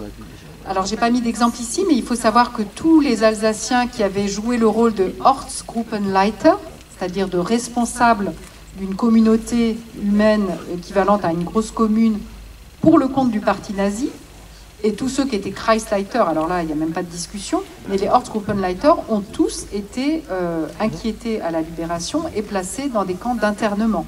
Parce que là, ils avaient vraiment pris parti, ils s'étaient engagés pour le parti nazi. Ce qui n'est pas le cas de tous les maires. Hein. Les maires qui sont restés sous la période nazie ou qui ont été nommés sous la période nazie n'ont pas tous été inquiétés à la Libération. Ça dépendait vraiment de la manière dont ils s'étaient comportés. Alors qu'à Ortsgruppenleiter, c'est vraiment un choix qui les conduit à l'internement. Le papa du monsieur dont je vais vous parler, du monsieur qui a dessiné cette affiche, était l'Ortsgruppenleiter de Weiher, et il a été interné à la Libération. Il avait même acquis la nationalité allemande pendant la guerre. Donc là, on a quand même des dossiers un peu lourds. Tous les gens qui ont dénoncé des compatriotes ont été internés, voire ont fait de la prison. Il y a des degrés de gravité qui font que pour un certain nombre de personnes, c'était inévitable de passer par cette case-là. Mais pas tous. Tous les internés n'ont pas fait des choses graves, et certains, sans doute, n'ont pas fait grand-chose. Il fallait le temps que l'enquête le prouve avant qu'il soit relâché. Donc là, on a le cas de ce jeune homme qui s'appelle Spetti. Vous connaissez tous cette affiche, l'affiche de Spetti, qu'il a dessinée pendant un cours aux Beaux-Arts sous la période de l'annexion. C'était le devoir que lui avait donné un professeur nazi pendant l'annexion, de faire une affiche vantant la domination, la victoire des valeurs nazies sur les valeurs françaises. Donc il a fait cette affiche qui est très réussie, sur un plan de propagande, elle est quand même un chef-d'œuvre. Sauf que ça n'a pas porté bonheur à Spetti au moment de la Libération, puisque en décembre 1944, il est arrêté à son domicile par des gendarmes. Les internés sont arrêtés souvent par des gendarmes, parfois par des FFI, quelquefois par des soldats, soit français, soit alliés, mais c'est généralement par les gendarmes. Donc lui, il est arrêté par les gendarmes, et il va être en effet envoyé au camp du Struthof parce qu'on lui reproche d'avoir aidé la propagande nazie par cette affiche. Et cette affiche, elle était réputée parce que, vous voyez, là, on a un journal de la résistance, enfin un journal de la libération qui critique le régime de Vichy, qui critique les nazis, et qui va reprendre cette affiche comme vraiment un exemple de la collaboration. Donc elle est très célèbre, elle lui vaut son internement au Struthof. Elle lui vaut aussi toute sa carrière, parce que j'ai eu la chance de le rencontrer, et il m'a expliqué qu'après la guerre, il lui avait été impossible de reprendre une carrière de dessinateur de presse, puisqu'il avait commencé à le faire, et dès qu'on l'a identifié comme étant l'auteur de cette affiche, il a été mis à la porte du journal où il travaillait. Donc vous voyez, c'est un dessin qui lui a coûté cher. Voilà les dessins qu'a fait Spetti, qui sont des dessins très précieux, parce que finalement on a très peu de dessins du camp d'internement lui-même. Donc il a dessiné l'entrée du camp avec le drapeau tricolore à la Croix de Lorraine, le portail d'origine, qui n'est plus visible aujourd'hui, et puis la baraque où il était enfermé. Alors la vie dans le camp va être assez organisée, c'est-à-dire que les internés doivent travailler. On essaye de ne pas laisser les gens inactifs dans le camp, et donc pour ce faire, on va les occuper d'abord à entretenir le camp, réparer les baraques, creuser un fossé, réparer les sanitaires. À un moment, Rofritsch veut que le camp ait des sapins, je ne sais pas pourquoi, donc les internés vont déterrer des sapins dans la forêt et les planter en rang d'oignons près des marches du camp. On a les photos d'ailleurs. Donc il y a tous ces travaux d'entretien, la cuisine, le ménage, etc. Les femmes, alors là, comment occuper les femmes, parce qu'à l'époque, on ne pense pas qu'elles sont capables de faire des travaux. Donc, alors on les envoie chercher du bois pour l'hiver dans la forêt, voilà. Et ce qui est intéressant, c'est qu'un grand nombre d'internés sont employés à l'extérieur du camp. Un grand nombre sont employés dans la carrière. Vous savez, la carrière de granit, et c'est là qu'on va les envoyer travailler pendant la journée. Ils sont envoyés également, il y a des femmes qui sont femmes de chambre dans des hôtels de la vallée de la Bruche, notamment au Donon, alors elles vont travailler là. Il y a des hommes qui sont envoyés travailler sur les chantiers de chemin de fer jusqu'à Bischwiller, ce qui fait qu'ils croisent les habitants, ils croisent les gens non internés, et que ça se passe moyennement bien. Il y a des lettres, là dans les archives, j'ai des lettres de gens qui protestent parce qu'il y a des internés dans le train et que ça les choque d'être à côté de ses collaborateurs, entre guillemets. Donc on a toutes ces interactions qui sont possibles. Et on a une image après, je pense, je sais plus l'ordre. Voilà. Qui nous montre quand même quelques scènes qui posent question. Et j'ai aussi des témoignages d'internés qui racontent que certaines corvées ne visaient pas à accomplir une tâche, mais simplement à fatiguer les gens ou à les humilier. Hein, des gens qui déplacent des cailloux d'un endroit à un autre et qui les remettent au point de départ. Donc ça a existé, c'est ponctuel. Et on a aussi cette photo qu'on a retrouvée. Alors, je suis désolée, l'impression n'est pas très bonne, parce que moi, d'habitude, c'est sur mon petit écran, je ne suis pas habituée au trèfle. On voit sur cette photo des hommes qui sont harnachés à une charrette de foin, qui sont en train de remonter vers le Struthof. Donc déjà, on imagine le poids, on imagine la pente. Visiblement, c'est l'été, il fait très chaud. Ces hommes sur la photo, quand on la regarde de près, ils sont assez maigres, hein, ils sont pas comme des déportés, mais ils sont quand même pas très gros. Et sur leur habit, on voit que sont peints des espèces de cercles blancs sur le bas de leurs pantalons. Et là, on a plusieurs témoignages qui montrent, et notamment un témoignage de Charles Muller, qui montre que Rofritsch avait des pratiques humiliantes sur les vêtements, notamment pour certains internés particulièrement engagés dans la SA ou dans les Hitlerjugend, et qu'il leur faisait des marques comme ça sur les habits ou dans les cheveux. Il leur tondait des croix gammées ou des choses comme ça. Donc on a quand même cette réalité qu'il ne faut pas nier, qui a existé, mais qui était, quand elle était connue des services de l'État, sanctionnée. Le problème, c'est que les services n'étaient pas toujours informés tout de suite, ni informés du tout. Dans le camp, les internés ont le droit d'écrire. Vous voyez une lettre ici d'un interné à sa famille. Donc c'est des lettres qui sont censurées, mais qui peuvent être censurées, mais qui permettent d'échanger avec la famille. Et puis il y en a beaucoup qui font passer des lettres clandestinement parce qu'on peut dire plus de choses sur ce qui se passe à l'intérieur du camp. Donc ça, c'est une réalité. Ils peuvent aussi recevoir de la visite. Il y a un certain nombre de visites prévues par mois, la visite de leur famille, mais aussi la visite de leurs avocats pour préparer leur défense. Donc dans les archives, on a la liste des avocats qui viennent rendre visite à leurs clients à l'intérieur du camp du Struthof pour essayer de préparer l'éventuel procès. Donc ça, c'est cette vie qui s'organise autour du travail avec une vie quotidienne qui est quand même très frustre, d'abord très spartiate également, avec une nourriture qui n'est jamais abondante, voire au début qui manque cruellement, d'autant que si les internés reçoivent des colis, ces colis sont assez systématiquement pillés par les gardiens, donc, comme je vous l'ai dit, mais les gardiens vont aussi se servir chez certains internés qui habitent pas très loin et qui ont des fermes. Et donc dans les archives, on a plein de plaintes des familles de ces internés parce qu'on vient se saisir chez eux de veaux. Alors j'ai toute une correspondance sur 2 veaux qui ont été volés je ne sais plus où, ou sur des fûts de vin. On vole tout d'un coup 100 litres de vin à une femme qui se fait réquisitionner sa barrique, ou des véhicules même, parce qu'il n'y a rien. Ils n'ont pas de voiture. On voit, s'ils ont une charrette où ils sont harnachés, c'est qu'il n'y a même pas de véhicule, il n'y a pas d'essence, il n'y a pas de moyens. Donc c'est un petit peu difficile pour les internés de manger correctement. Alors évidemment, dans ce camp, les internés ont du temps libre, ils ne font pas toujours quelque chose, et ceux qui restent un petit peu longtemps vont prendre parfois quelques heures pour fabriquer des objets. Le CERD est en train de les collectionner, ils en ont accumulé quelques-uns depuis qu'ils ont fait un appel dans le journal aux dons sur cette période-là de l'internement. Donc on a quelques exemples ici, comme ce cœur qui a été fabriqué par 2 Allemands qui étaient en couple, parce qu'il y a des couples qui sont internés. Alors les couples, évidemment, ne sont pas dans les mêmes baraques. Il y a des baraques pour les hommes, des baraques pour les femmes. Ils n'ont le droit de se rencontrer que le dimanche. Et encore, quand Rofritsch est de mauvaise humeur, il supprime la possibilité de rencontres entre les hommes et les femmes. Et donc, pour leur anniversaire de mariage, le 8 février 1945, le monsieur a fabriqué un petit cœur qu'il a réussi à faire passer à son épouse, et dont le fils que j'ai rencontré m'a donné une photo.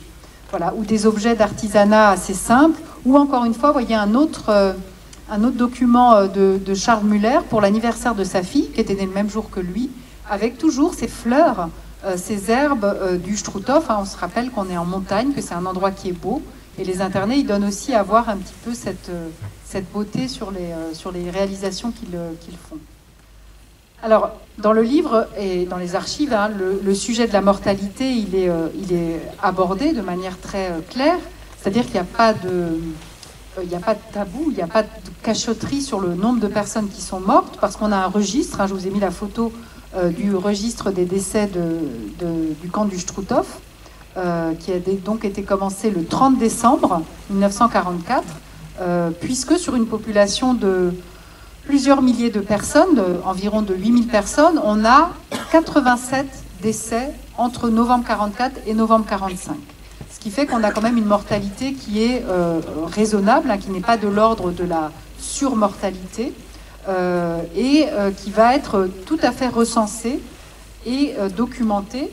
Les morts sont enterrés, alors au début, dans le cimetière de la commune, mais évidemment, rapidement, la mairie appelle à stopper cette pratique parce qu'elle a peur d'être dépassée, comme ça a été le cas d'ailleurs au moment du camp de concentration. Les premiers morts étaient enterrés et enregistrés à Natzweiler à l'époque, avant que les nazis s'en occupent et aillent les faire brûler dans le crématoire de Strasbourg, puis de Natzweiler.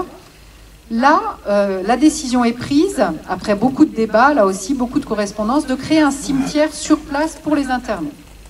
Donc ce cimetière, qui va donc comprendre plus de 80 tombes, il est situé en contrebas du virage de la chambre à gaz de Natzweiler, dans un endroit, pour ceux qui connaissent, qui s'appelle la pépinière de Natzweiler. Et donc, c'est ce cimetière, on a une unique photo, donc elle est là, vous la voyez, où on voit des croix. Donc on pose des croix, il y a des emblèmes qui sont mis pour ces morts. Il y a une grande croix au milieu, il y a un portail, il y a une enceinte, donc c'est un vrai cimetière. Alors aujourd'hui, j'y suis allée plusieurs fois avec des habitants de Natzweiler. On n'a plus la trace du tout de ce cimetière, il a disparu, puisque dans les années 60, il y a eu là aussi des archives à la mairie de Natzweiler qui montrent une correspondance avec l'organisme allemand qui s'occupe des sépultures militaires et qui vont exhumer ces corps pour les mettre à un autre endroit afin qu'ils reposent définitivement en paix dans un vrai cimetière fait pour cela. Donc ces morts, ils sont morts, alors j'ai analysé aussi dans le livre pourquoi ils étaient morts, qui était mort, à quel moment. Donc on a quand même un gros pic de mortalité en décembre 44, janvier 45. D'abord parce que les conditions sont rudes, il fait très froid, c'est un hiver extrêmement rigoureux. On est dans des baraques en bois, il n'y a pas de chauffage. Et on a des très vieilles personnes, je vous l'ai dit, qui arrivent. Donc on a une mortalité qui concerne essentiellement les personnes très âgées, et notamment les très très grands vieillards qui vont mourir rapidement dans le camp. Et on a aussi, j'y reviendrai, un certain nombre de morts d'hommes en âge mûr, enfin en âge, comment on dit, dans la force de l'âge, voilà, qui n'avaient pas de raison particulière de mourir, et où là, on a affaire quand même à des morts plus suspectes, mais j'en parlerai tout à l'heure. Donc si on passe à l'image suivante, bah justement, le voilà.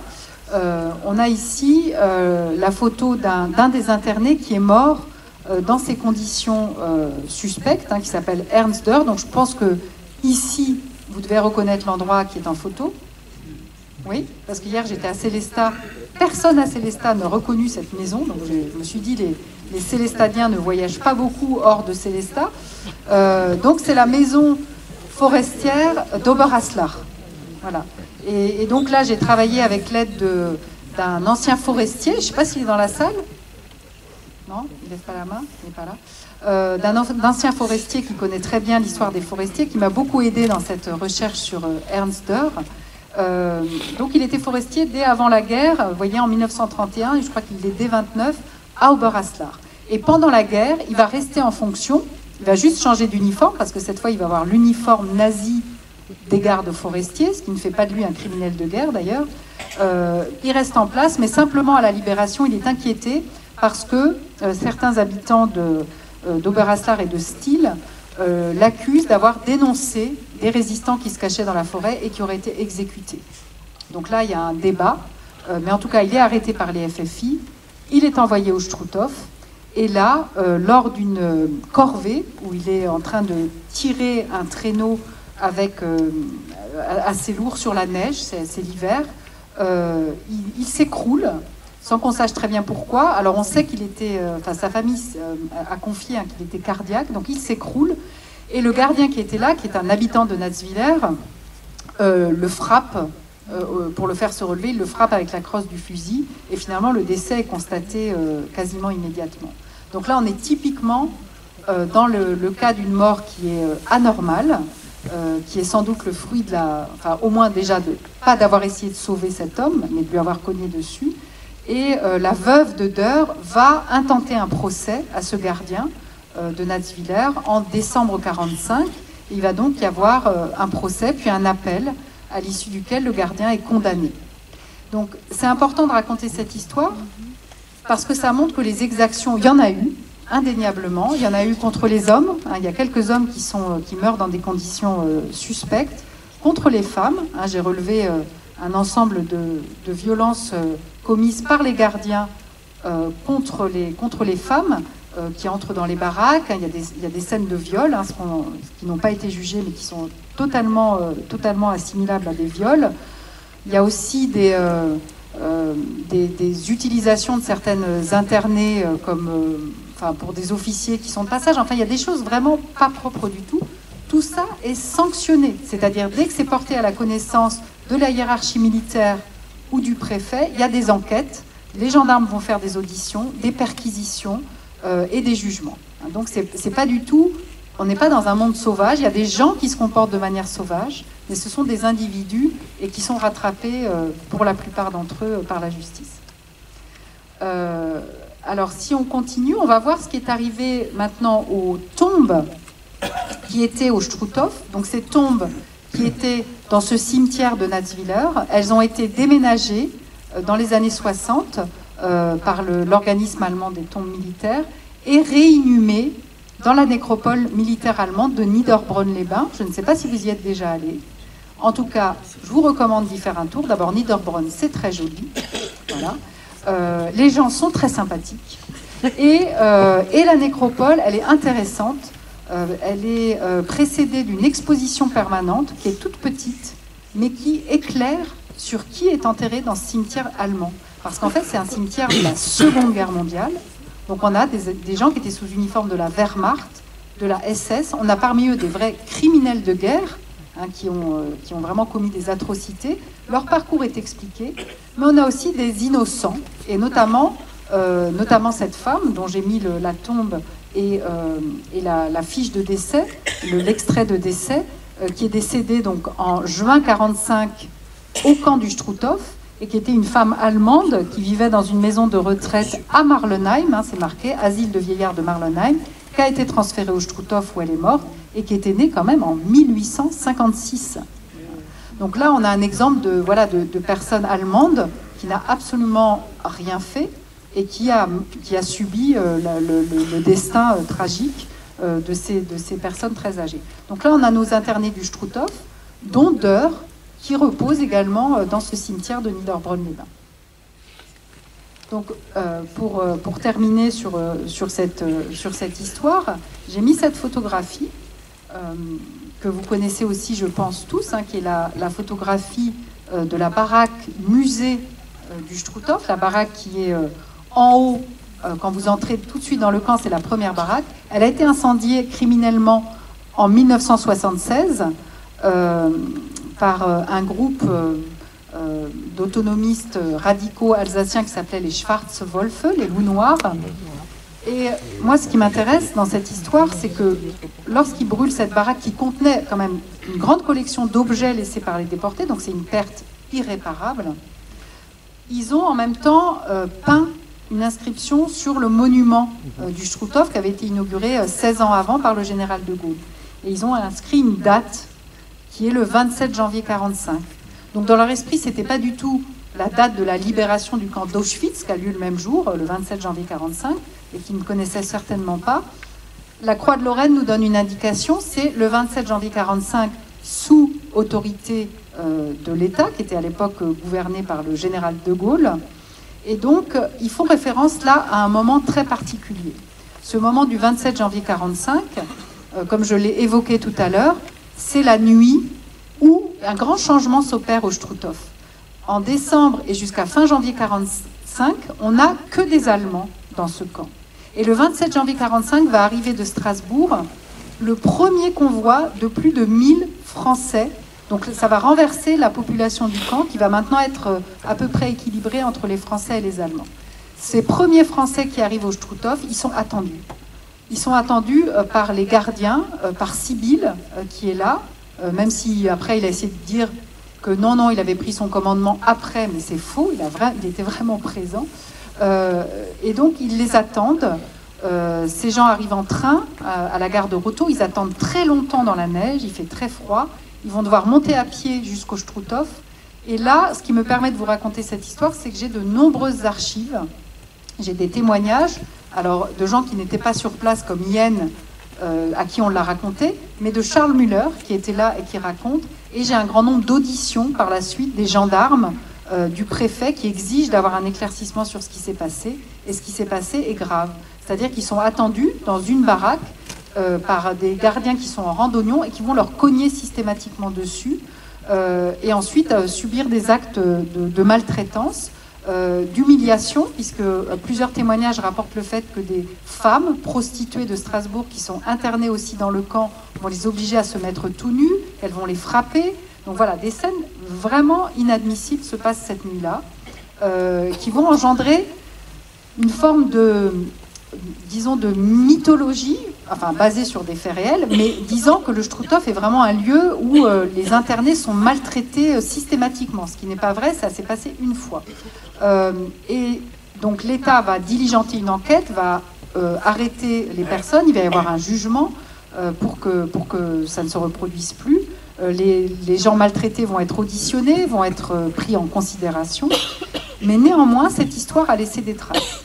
Et elle laisse des traces notamment chez certains Alsaciens qui ont, comme Yen, mais comme d'autres, tendance à juger que la France, de toute façon, en veut toujours à l'Alsace et qu'elle cherche toujours à faire du mal aux Alsaciens. Et ils vont commencer à développer cette théorie de manière assez problématique, puisqu'un certain nombre d'entre eux, comme Yen, vont commencer, et ils l'ont écrit, à expliquer que finalement, le Struthof, c'était vraiment mieux du temps des nazis. Donc là, on glisse sur quelque chose de très grave, qui est la relativisation des crimes nazis pour présenter ceux de la France comme étant beaucoup plus inquiétants.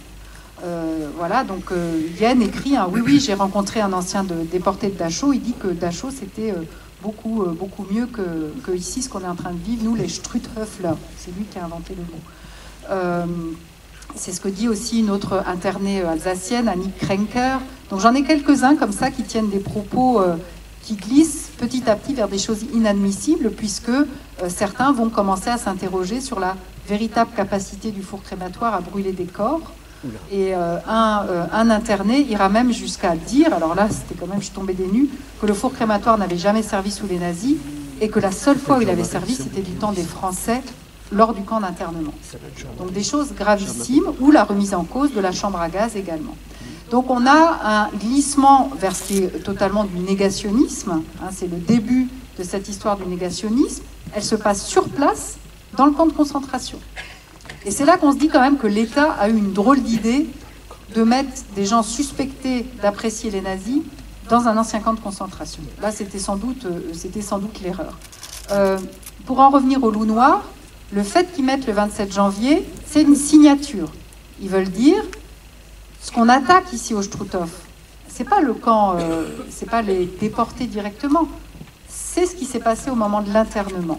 C'est ce qui s'est passé, c'est la violence qu'on attaque, c'est la méchanceté de l'État français.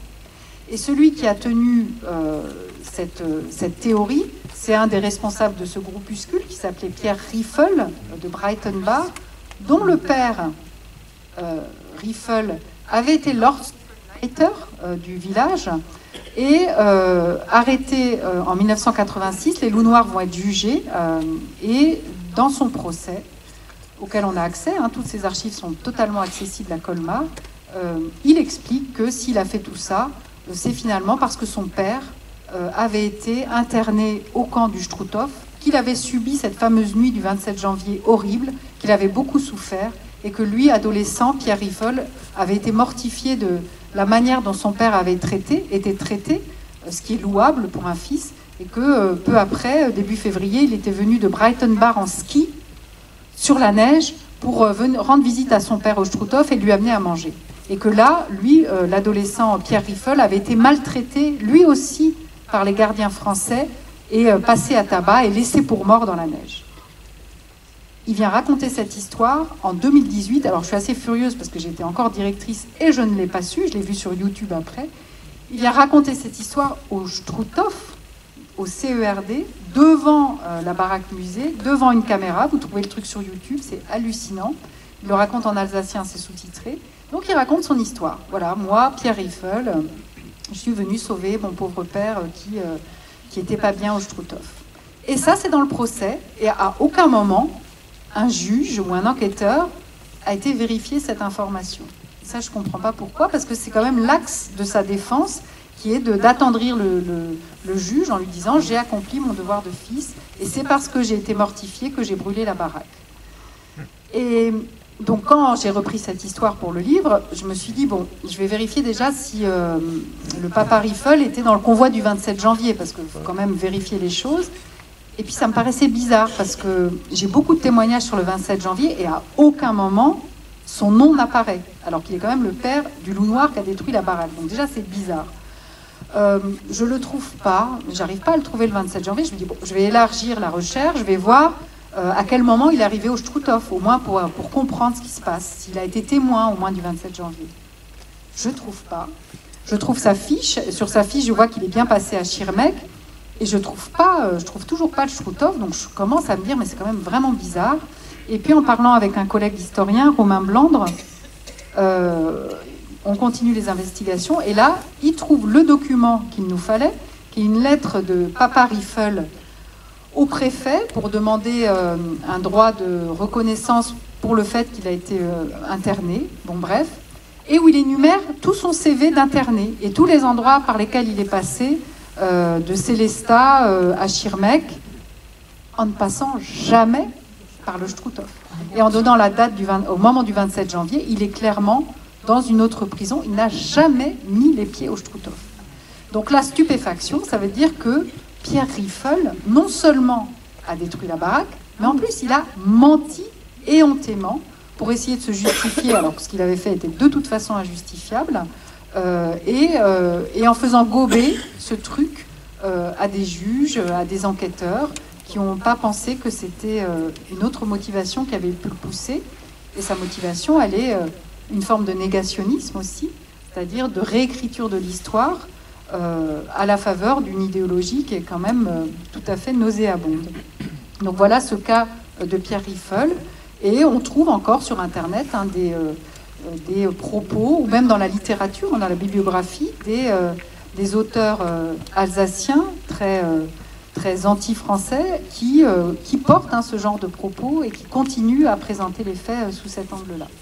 Donc c'est pour ça que c'est important de faire le travail d'histoire pour remettre, on dit l'église au milieu du village, c'est ça, pour remettre un petit peu les choses au carré. Voilà. Je vous remercie beaucoup pour votre écoute.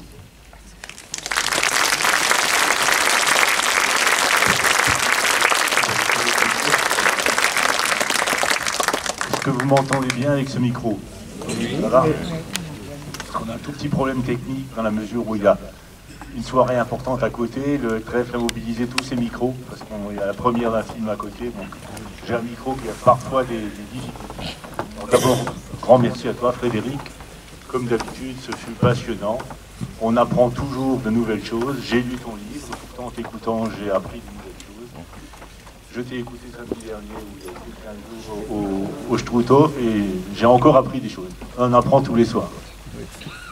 Donc merci beaucoup. On va vous passer la parole, mais moi je voudrais commencer par poser une question. Tu nous as beaucoup parlé des FFI. Et à quel moment les FFI ont diminué d'importance dans les arrestations, dans les internements, dans l'influence locale? Ils ont joué un rôle de camp à camp, exactement. Alors en fait, les FFI, les Forces Françaises de l'Intérieur, c'est une unité qui a été créée au moment de la libération pour regrouper tout ce que la résistance comptait de forces armées. Le gouvernement provisoire voulait qu'il n'y ait pas des gens qui commencent à se battre de manière isolée. Donc c'était une manière d'organiser cela. Et normalement, les FFI devaient être supprimés à partir de février 1945. Donc c'est pour ça qu'ils n'ont pas arrêté beaucoup de gens en Alsace, parce que la fin des FFI est arrivée assez rapidement. Parce que ailleurs, dans d'autres départements, la libération, elle était finie depuis très longtemps. Et donc, comme c'était une décision nationale, ils ont finalement peu opéré en Alsace. Voilà. Donc c'est pour ça que je disais que c'est surtout les gendarmes qui ont procédé aux arrestations dans notre région. Alors, question dans la salle, évidemment. On se connaît un peu. Oui, je voulais savoir, est-ce que finalement on peut savoir quand est-ce que la personne a été internée? Vous avez fait part tout à l'heure de ma grand-mère, mais on sait quand est-ce qu'elle est sortie, mais pas quand est-ce qu'elle est rentrée à Struthof. Est-ce qu'il y a moyen de savoir? Oui, il existe une liste. Non, il n'y a pas de liste. Non, sinon ça m'aurait sauvé la vie, j'aurais passé beaucoup moins de temps. Il n'y a pas de liste. Donc tous les noms que j'ai mis dans les milliers de noms que j'ai dans ma base de données, je les ai trouvés un par un. Donc au hasard d'une archive, tiens, le préfet parle de l'interné machin, je note le nom de machin, mais des fois j'ai pas sa date de naissance, j'ai rien. Et puis après, 2 mois plus tard ou 2 ans après, je le retrouve son nom, je dis attends, mais je crois que je l'ai vu. Tiens, là aujourd'hui j'ai sa date de naissance. Donc, mais c'est un travail de fourmi. Donc c'est très compliqué. Il y a quand même des fiches par ordre alphabétique des internés, elles ne sont pas toutes complètes et on n'a pas toutes les informations. On a la liste des camps qu'ils ont fait éventuellement, donc c'est pas très simple. Voilà, c'est pas très simple. Donc c'est un peu au petit bonheur la chance. Oui, j'avais une question. Comment était géré l'approvisionnement en eau? Est-ce qu'il y avait des puits? Alors, l'avantage du Struthof, c'est qu'il se met à la place du camp de Natzweiler. Et les nazis avaient tout à fait pensé à l'approvisionnement en eau, puisque en 1943, ils avaient construit un château d'eau tout en haut de la montagne, qui est toujours le château d'eau qui dessert la commune de Natzweiler d'ailleurs. Et ils avaient été chercher des sources à 10 km de là, donc ils avaient construit des canalisations, et donc le camp est approvisionné en eau courante. Donc ce système a continué au camp d'internement, sauf qu'il y a des gros problèmes d'approvisionnement en eau, ce qui fait que l'eau est rationnée et que Rofritsch impose qu'on puisse avoir l'eau un peu le matin, un peu le soir, mais que c'est très insuffisant pour se laver et pour les sanitaires. Moi j'ai 2 questions. Il y en a une où je n'ai peut-être pas trop bien compris. Est-ce qu'il y avait donc pendant la période allemande, il y avait l'Ortsgruppenleiter et un maire en parallèle dans un village? Oui, tout à fait. En fait, c'est 2 fonctions différentes. Donc on a le maire qui reste là pour gérer la commune, mais en fait dans le système totalitaire nazi, on a toujours cette double hiérarchie, à la fois fonctionnelle, les maires, les gens qui font fonctionner l'État, et le parti qui la double en fait, pour s'assurer que tout ça fonctionne bien aux ordres du parti. Et donc on va avoir pour surveiller la société, toute une hiérarchie de gens qui sont des leiters, donc le plus petit étant le Zellenleiter, qui va surveiller vraiment un immeuble quasiment, j'en ai oublié un, le Blockleiter, voilà, le Zellenleiter, le Blockleiter, un quartier, le Ortsgruppenleiter qui correspond c'est des nombres de population, et puis le Kreisleiter qui correspond à un arrondissement, et puis le Gauleiter qui est tout en haut. Donc tout cela vraiment font appliquer les directives du parti nazi, espionnent les gens, rendent des comptes, font du renseignement, etc. J'ai l'impression qu'il y avait quand même des villages où il y en a qui cumulaient les 2 charges, non? C'est possible, là j'ai pas d'exemple en tête, je voudrais pas vous dire de bêtises. Mais maintenant la deuxième question, vous n'avez pas beaucoup parlé des Mosellans. Comment ça s'est passé pour les gens qui étaient dans la même situation que les Alsaciens, mais en Moselle? Est-ce qu'il y en a aussi? Bien sûr, c'est exactement la même chose dans tous les départements français, donc en Moselle... Comment? Ils se sont retrouvés dans le camp. Non, je vous ai montré la carte du recrutement Struthof, on n'a que des Alsaciens qui habitent à moins de 70 km. Donc en Moselle, il y avait d'autres camps, il y avait par exemple l'ancien camp de Forqueleu, qui a accueilli des internés mosellans, donc c'est totalement identique en fait, mais avec des camps en Moselle. Voilà. Merci effectivement pour cette présentation très intéressante. Dans la vallée, il y avait également le camp de Schirmeck-Labrock, je crois qu'il a accueilli des internés à partir de janvier 1945, donc à peu près la même époque. Comment se faisait la répartition entre Schirmeck-Labrock et le Struthof? Est-ce qu'il y avait des critères? Est-ce qu'il y avait des Allemands également dans la vallée? Alors oui, il y avait des Allemands dans la vallée. C'est vrai que je ne les ai pas cités, mais il y avait notamment une famille qui a été interviewée après la guerre en Allemagne, qui s'appelle la famille Gajinski, qui est une famille allemande qui était à Dachstein. Et c'était une maman avec ses filles. Et donc dans son témoignage, c'est très intéressant parce qu'elle dit qu'elle était très bien à Dachstein, que ça se passait bien, qu'il s'entendait bien avec les gens du village, et qu'au moment de la libération, un vieil Allemand a conseillé à cette femme de repartir très vite de l'autre côté du Rhin, et qu'elle a dit non, moi j'en ai marre, je reste là, je suis bien. Et ben, elle s'est fait arrêter, et elle a été envoyée avec ses filles au camp du Struthof. Là, c'est assez triste parce qu'elle fait partie de ces gens qui ont perdu un enfant. Ils ont perdu visiblement une fille au Struthof, que je ne retrouve pas dans les archives, donc ça m'agace, mais visiblement c'est le cas. Donc, j'ai oublié la question. Ah oui, Schirmeck. Donc, oui. Donc Schirmeck, oui, était un camp en même temps avec les mêmes, qui a ouvert à peu près au même moment, qui a duré un peu plus longtemps. Le camp d'internement de Schirmeck va fermer début 1946. Au début, on a surtout les Allemands au Struthof, les Alsaciens à Schirmeck, et après ça explose parce qu'on va avoir beaucoup d'Alsaciens au Struthof aussi, et beaucoup d'allers-retours entre les deux camps. C'est-à-dire qu'on voit beaucoup de gens qui vont de l'un à l'autre, mais dans les deux sens. Ce qui me porte à penser qu'il n'y avait pas une destination pour dire, voilà, les plus méchants, on les met là, ou les plus gentils, on les met là. C'était un peu la même chose. Voilà. Oui, tout d'abord, merci pour ce remarquable exposé, Madame Naudufour. J'ai une question peut-être un peu naïve.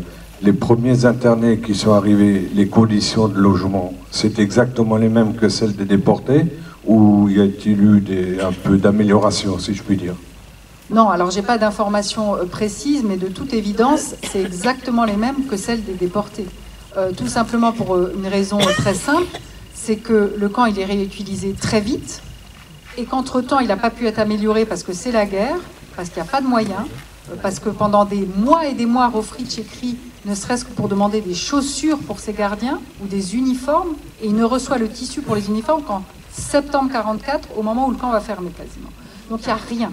Donc ça veut dire que les conditions sont les mêmes, et elles sont même peut-être moins bonnes dans la mesure où entre la libération du camp et le moment où le camp s'installe, il y a eu des pillages. Les gens sont venus se servir. Les gens des alentours, parce qu'il n'y avait plus rien. Donc je sais que par exemple tous les trucs de la pharmacie ont été volés, que certains meubles ont été volés pour être réutilisés par les habitants, ce qui n'est pas après tout critiquable. Mais donc c'est les mêmes conditions, c'est-à-dire c'est des chalis sur lesquels j'imagine on a remis de la paille fraîche, mais c'est tout. Donc c'est très compliqué, très compliqué. Et ça explique la mortalité très forte du début. Merci et bravo pour ce travail formidable. Ma question est la suivante. Y a-t-il eu une enquête judiciaire sur chacun des internés avant de les libérer? Alors, c'était le but. C'est le but, c'est les instructions qui sont données. Et donc, normalement, alors, enquête judiciaire, le mot est peut-être un peu inapproprié, parce que ça a été des enquêtes policières, souvent. Donc, c'est la police qui mène l'enquête. Il y a des inspecteurs qui sont dans le camp pour interroger les internés, mais ils sont que 2, donc ça prend un peu de temps. Et effectivement, un certain nombre d'entre eux vont être envoyés devant des chambres civiques pour être jugés. Mais un grand nombre, c'est vrai que j'ai oublié de vous parler des condamnations, mais un grand nombre d'entre eux vont être d'abord libérés sur décision du préfet après qu'il a vu justement les interrogatoires. Donc eux, ils ne vont pas passer par la case judiciaire. Et puis, ceux qui sont jugés, la très grande majorité d'entre eux vont être condamnés à une peine de dégradation nationale, qui est la grande peine de l'épuration pour les faits qui ne sont pas très graves. Et au Struthof, on a des gens qui ont fait des choses pas très graves. Et donc, ils vont être condamnés à perdre leurs droits civiques, à ne plus pouvoir résider dans leur ville ou dans leur département. Donc ça, c'est vraiment environ 50%, 60% de ceux pour qui j'ai la mention de la condamnation. Et on va en avoir 20%, 22% qui vont faire de la prison, hein, qui vont donc passer vraiment par un jugement et être condamnés à des peines souvent très courtes, sachant que tout le monde est amnistié dès 1953. Donc l'enquête a touché quand même au moins une enquête policière, une grande partie d'entre eux, et pour certains, un processus judiciaire. Bonsoir et merci. Vous avez parlé tout à l'heure des femmes qui ont quitté le camp pour aller à l'hôpital civil pour accoucher. Qu'est-ce qui leur est arrivé? Quand est-ce qu'elles reviennent dans le camp ou est-ce qu'elles ne reviennent plus? Aujourd'hui, on a des semaines, voire des mois tranquilles à la maison avec l'enfant, mais j'imagine que ce n'était pas le cas à ce moment-là pour ces femmes. Bah, c'est une très bonne question parce que moi, je n'ai pas réussi à voir ce qu'elles deviennent. J'en ai trouvé 3 dans ma base de données des femmes qui sont évacuées pour accoucher à l'hôpital. Je ne les vois pas revenir, c'est-à-dire que je n'ai pas une archive qui me dit retour à la case Chroutov. Donc je pense qu'elles ont été libérées de facto ou mises en résidence surveillée. Mais je n'ai pas la suite de l'histoire. Et c'est très frustrant parce que pour beaucoup de parcours, j'aimerais bien savoir ce qui s'est passé, mais je ne le sais pas. Ou alors il faudrait que je reparte pour 10 ans de recherche dans les archives et j'ai envie de faire autre chose. Voilà. Mais c'est une très bonne question. Bonjour, est-ce qu'il y avait des interprètes? Parce que je pense que là, n'en parle. C'était le français. Alors, c'était le français. Alors, j'ai pas noté qu'il y avait d'interprètes. En revanche, parmi le personnel du camp et parmi les internés, on a énormément de gens qui sont bilingues. Et donc, la traduction, elle devait se faire assez naturellement, notamment par tous les gardiens ou les officiers qui étaient d'origine alsacienne et qui maîtrisaient l'allemand. Mais j'ai pas vu de poste d'interprète. Bonsoir. Merci pour votre travail sur le Chroutov. Je voudrais savoir, est-ce qu'il y a quelqu'un qui a fait un travail similaire ou qui fait un travail similaire sur le camp de Schirmeck? Eh bien non. Et moi, j'avais pas le temps. Vous voyez, j'ai déjà passé tellement de temps pour un camp pendant 1 an. Et je me suis pas du tout penchée sur Schirmeck. Je peux rien vous dire là-dessus. Mais en revanche, s'il y a des historiens dans la salle, il y a du travail. Parce qu'il faut faire la même chose pour Schirmeck. Et puis après, il faut faire la même chose pour le camp, pour la prison du Chroutov qui suit le camp d'internement. Il y a 8 jours, du Brin m'a aussi travaillé sur les archives du camp de Schirmeck-Labrock. Donc il y a au moins quelqu'un, je ne sais pas quel est le sérieux scientifique de cette personne. Moi j'ai été intriguée par le cas de ce garde-chasse, Toberasla, dont vous avez montré une photo et dont vous nous avez dit que cette personne avait été compromise dans la dénonciation ou l'arrestation de 3 résistants. Mais vous avez dit que vous n'en saviez pas plus. Bon, alors je pense pouvoir identifier la chose. Je cherchais toute autre chose. Et il pourrait s'agir de 3 déserteurs de la Wehrmacht du village de Lutzeloul qui, à l'occasion d'une permission, était resté sur place et s'était caché du côté de la Kapellbronn. Alors, ceux-là, je les connais et c'est pas la même personne. Mais c'est pas la même. Non, parce que en fait, ça, c'est un habitant d'Urmat qui les a fait arrêter et qui a aussi été interné au Chroutov, qui s'appelait Muller. Désolé. Et ce Muller, lui, il a été accusé d'avoir fait arrêter et tuer ces 3 déserteurs qui se cachaient près de la grotte aux loups, pas très loin du Kapellbronn, en effet. Et il a été sanctionné pour ça. Et d'ailleurs, ses biens ont été confisqués. C'était un homme important de Urmat à l'époque. Donc ça, pour cela, ça on sait. C'est le cas d'Eur où c'est moins clair. On a des témoignages un peu contradictoires. Oui, parce que dans ce que j'ai vu, il y a un dossier aux archives de Barbas et c'était un gendarme. Et les 3 jeunes, en fait, ils ont été envoyés à Fribourg-en-Brisgau où ils ont été fusillés. Donc c'est bien ce cas-là. Bah, merci beaucoup. Merci pour votre exposé. Alors, en ce qui concerne les recherches, il y avait une revue qui s'appelait L'Essor, qui malheureusement n'existe plus, qui avait donc fait pas mal de recherches. Ensuite, au Chroutov, il y avait également les Malgré nous, qui par après ont été transférés au camp de Schirmeck, et qui donc allaient travailler à la carrière ou recrutés par des paysans qui cherchaient de la main-d'œuvre. Donc il n'y avait pas que des gens de la région, il y avait malheureusement également des gens qui, les malgré nous, qui étaient jugés et rapatriés donc d'abord au Chroutov et certains au camp de Schirmeck. Alors, j'ai pas croisé beaucoup de malgré nous dans le camp du Struthof, parce que beaucoup étaient encore sur le front, beaucoup étaient prisonniers ensuite, donc j'ai vraiment très très peu d'exemples. En revanche, ça me fait penser à quelque chose, c'est qu'un certain nombre d'internés du Struthof, hommes français, ou alsaciens, et alsaciens plutôt, ont été recrutés par l'armée française et que c'était pour un tout petit nombre d'entre eux un moyen de quitter le camp en signant un engagement sans retour, on peut dire, pour l'Indochine. Puisque la France commence à ce moment-là à avoir des problèmes dans sa colonie indochinoise et qu'on a besoin d'hommes pour le corps français en Extrême-Orient et que l'armée vient dans le camp du Struthof. Là, c'est des archives passionnantes.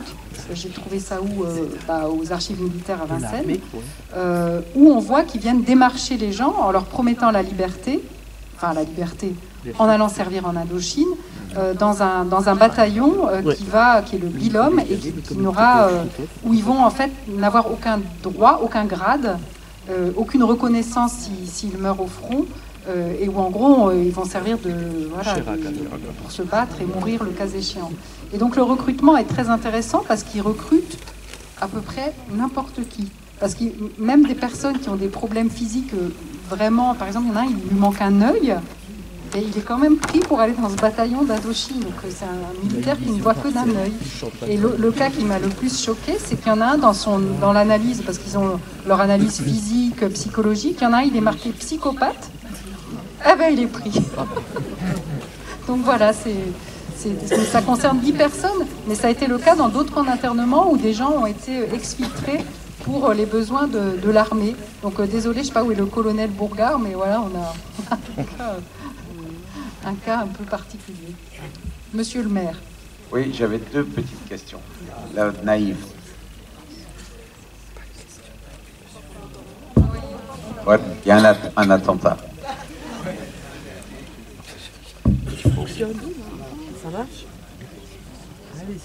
Est-ce qu'il y a des internés après? Et quel a été leur sort? Ils ont été reconnus innocents après. Et la deuxième question, nous sommes tous dans une période extraordinairement compliquée. Comment est-ce que économiquement et administrativement les moyens ont été mis en place pour faire fonctionner un établissement de cette taille? Les moyens financiers, quelle était l'autorité? Est-ce que tout simplement ça fonctionnait? Alors donc la première question était de savoir si des personnes avaient été innocentées après avoir été dans le camp, si jamais elles n'avaient rien fait. Donc en fait, elles ne pouvaient pas être innocentées dans la mesure où elles n'ont jamais été condamnées. Celles qui ont été relâchées par arrêté de libération du préfet, c'est qu'on considère que l'enquête n'a pas réuni suffisamment de preuves pour aller plus loin dans une procédure, donc on les relâche. Donc elles ne sont pas innocentées puisqu'ils n'ont pas été condamnés. En revanche, un certain nombre d'entre elles, un nombre très minoritaire de ces personnes-là, vont décider dans les années 60 de demander une réparation à l'État, en estimant qu'ils ont été internés injustement. Et même ceux qui avaient eu quand même une peine, qui avaient eu une dégradation nationale, et ils vont créer une association, l'association des victimes de l'épuration en Alsace-Moselle, et écrire des lettres au président de la République, Charles de Gaulle, pour demander une réparation pécuniaire du fait de leur internement. Donc c'était un dénommé Aimé Forjonel qui dirigeait cette association, qui était installée quai des Bateliers à Strasbourg. Et autant vous dire qu'ils n'ont eu aucune réparation et que l'association a été dissoute par décret immédiatement. Et que, en revanche, moi, ce qui m'a beaucoup intéressé, c'est que les RG, du coup, ont rouvert le dossier pour vérifier ce qu'il en était. Et donc, moi, ça m'a permis de voir quand même le CV de toutes ces personnes qui réclamaient de l'argent et dont certaines, quand même, n'étaient pas très gênées de le faire, vu les témoignages et les enquêtes qu'on avait sur leur comportement. Et pour la deuxième question, alors, comment ça fonctionnait? Ça fonctionnait mal. Les moyens étaient totalement insuffisants. Donc il y a les moyens militaires pour le personnel, et après c'est l'argent du ministère de l'Intérieur qui finance la nourriture, qui finance les uniformes, qui finance les soins pour tous ces gens-là, et ça fonctionne de manière très chaotique. Il n'y a pas assez à manger, on a toutes les factures des fournisseurs du camp, qui sont des fournisseurs locaux, et tout est insuffisant, sachant que, ah oui, j'ai pas précisé que les premiers commandants du camp, donc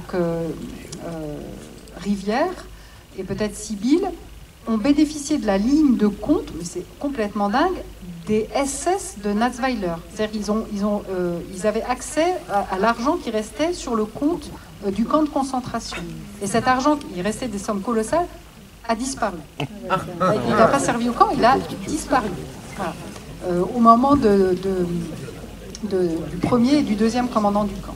Donc il y a des histoires totalement incroyables. Et pour parler des fournisseurs et de la relation qu'il y avait entre les internés et les habitants et les autres Alsaciens, qui les appréciaient modérément, hein, parce que c'est très facile toujours de se présenter comme un résistant ou comme quelqu'un d'honorable face à des gens qui sont internés. Hein, ça donne beaucoup de fierté à ceux qui ne sont pas internés. Et donc il y avait des actes quand même de lettres de Strasbourgeois qui, voyant les internés venir à l'hôpital civil, écrivaient au préfet que c'était scandaleux de voir ses collaborateurs ou ses boches dans la rue, alors qu'eux, des bons Français, s'étaient comportés dignement.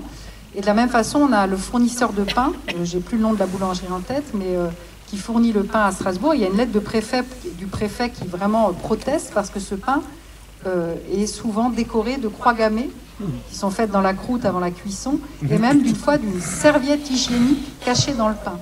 Donc on a des actes de malveillance envers les internés de la part d'un certain nombre de personnes qui ne le sont pas, pour décrire un peu l'ambiance de la période.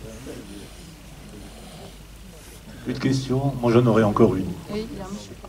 Encore une fois, félicitations pour le brillant exposé. C'est pas de la flagornerie, hein, et je voudrais demander qu'est-ce qui s'est passé entre 45 et 49, parce que là, c'est devenu une prison, si j'ai bien compris. En fait, je n'en sais pas grand-chose, puisque moi, j'ai pas travaillé sur la question, donc je vais vous dire ce que je sais, c'est-à-dire très peu. Là, c'est devenu une prison aux mains de l'administration pénitentiaire. Donc là, on a un personnel professionnel qui s'installe, avec un tuilage, c'est-à-dire que la première administration pénitentiaire se met en place quand il y a encore les derniers internés du camp d'internement. Et on va avoir là des prisonniers qui ne sont plus des prisonniers alsaciens, qui sont des prisonniers qui viennent de l'ensemble du territoire français et qui, eux, sont condamnés, c'est la différence, et qui sont condamnés à des peines lourdes parce qu'ils ont commis des faits de collaboration graves. Donc on va avoir des membres de la Légion des volontaires français contre le bolchevisme, des membres de la milice. Alors là, c'est assez amusant parce que, je ne sais pas si vous vous souvenez, la milice, quand elle a fui l'avancée des Alliés pour aller en Allemagne, se réfugier en Allemagne, elle a passé plusieurs semaines au Struthof, à camper au Struthof avant de continuer sa route vers l'Allemagne, donc avant la libération. Et il y a certains miliciens qui étaient là au moment de cette fuite des miliciens vers l'Allemagne, qui vont être arrêtés, condamnés, et qui vont être réemprisonnés au Struthof dans la prison après 1945. Donc ils ont fait les deux.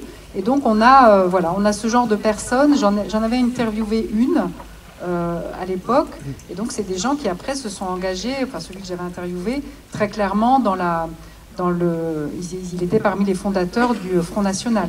Donc on a quand même cette filiation entre des gens qui s'étaient engagés pour Vichy avec les nazis contre la résistance, qui ont été condamnés et qui ensuite ont été les fondateurs d'un mouvement politique qui continue aujourd'hui à faire élire beaucoup d'élus.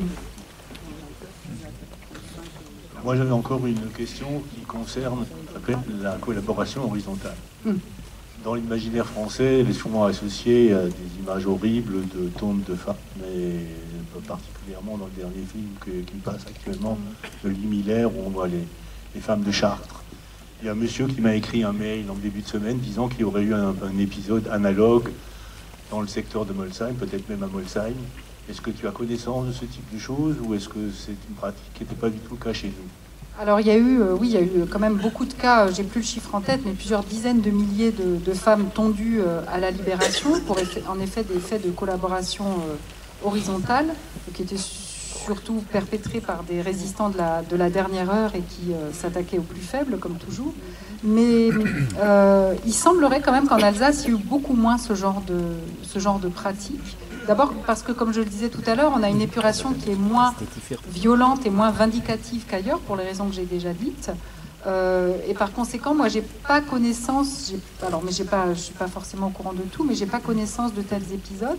Ce que je peux dire, c'est que cette mode de la tonte, elle était pratiquée au camp du Struthof par Rofritsch, à titre personnel, hein, pas du tout sur une instruction de sa hiérarchie, contre les femmes, mais surtout contre les hommes.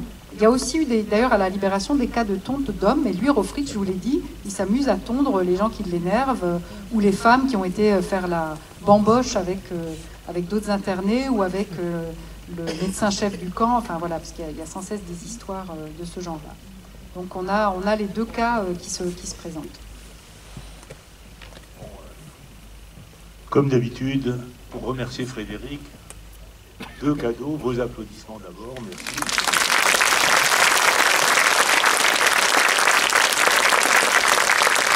Et ensuite, quelques largeurs de la Société d'Histoire, du vin de Molsheim. Le meilleur vin. Absolument. Et peut-être surtout, les chocolats qui viennent de Moussik, de Le Seigneur. Ah, très bien. Molsheim Multipliant, grosse quantité, notre trésorier s'est fendu. C'était mérité.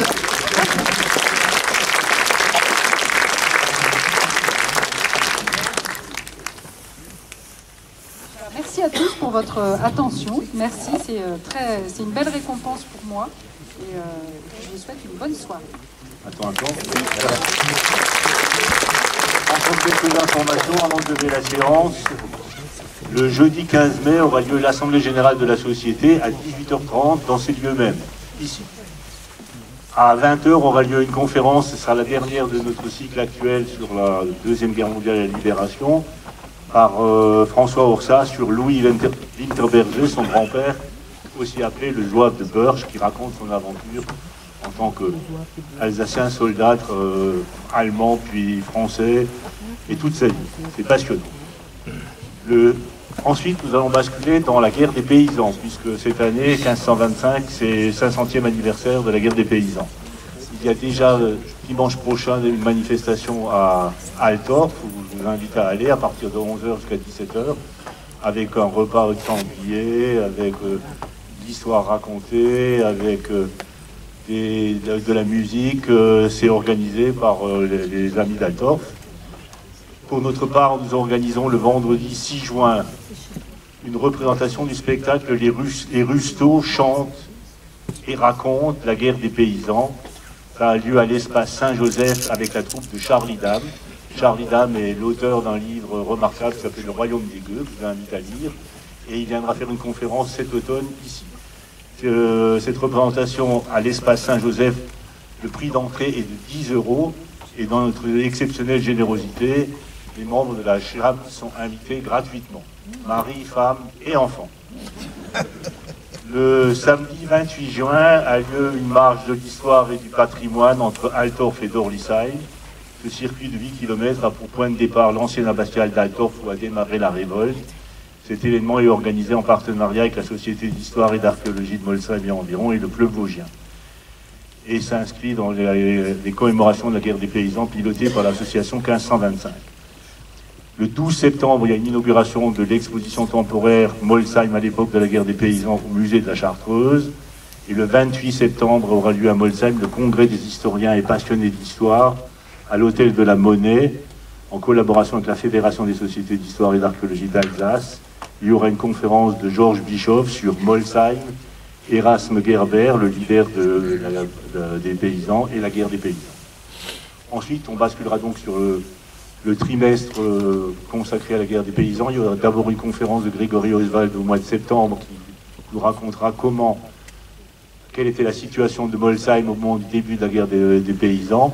Le cycle s'intitulera Passage de l'Alsace germanique à l'Alsace française, et ira donc de 1525 jusqu'à 1675.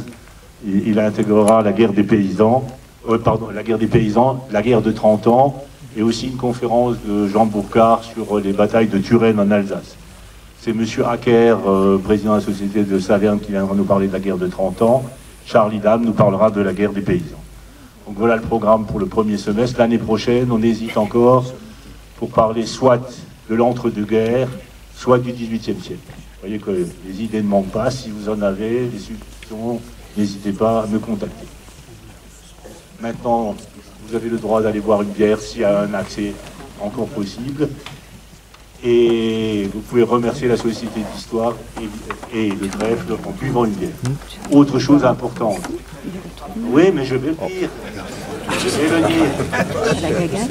Vous avez eu à l'entrée à l'accueil la possibilité d'acheter grâce à la librairie Attrape-Plume le livre récent de Frédéric Naudouflou. Un certain nombre d'entre vous l'ont acheté, vous pouvez encore l'acheter et aussi le faire découvrir qui n'est pas au bout de ses peines en descendant ici dans la salle.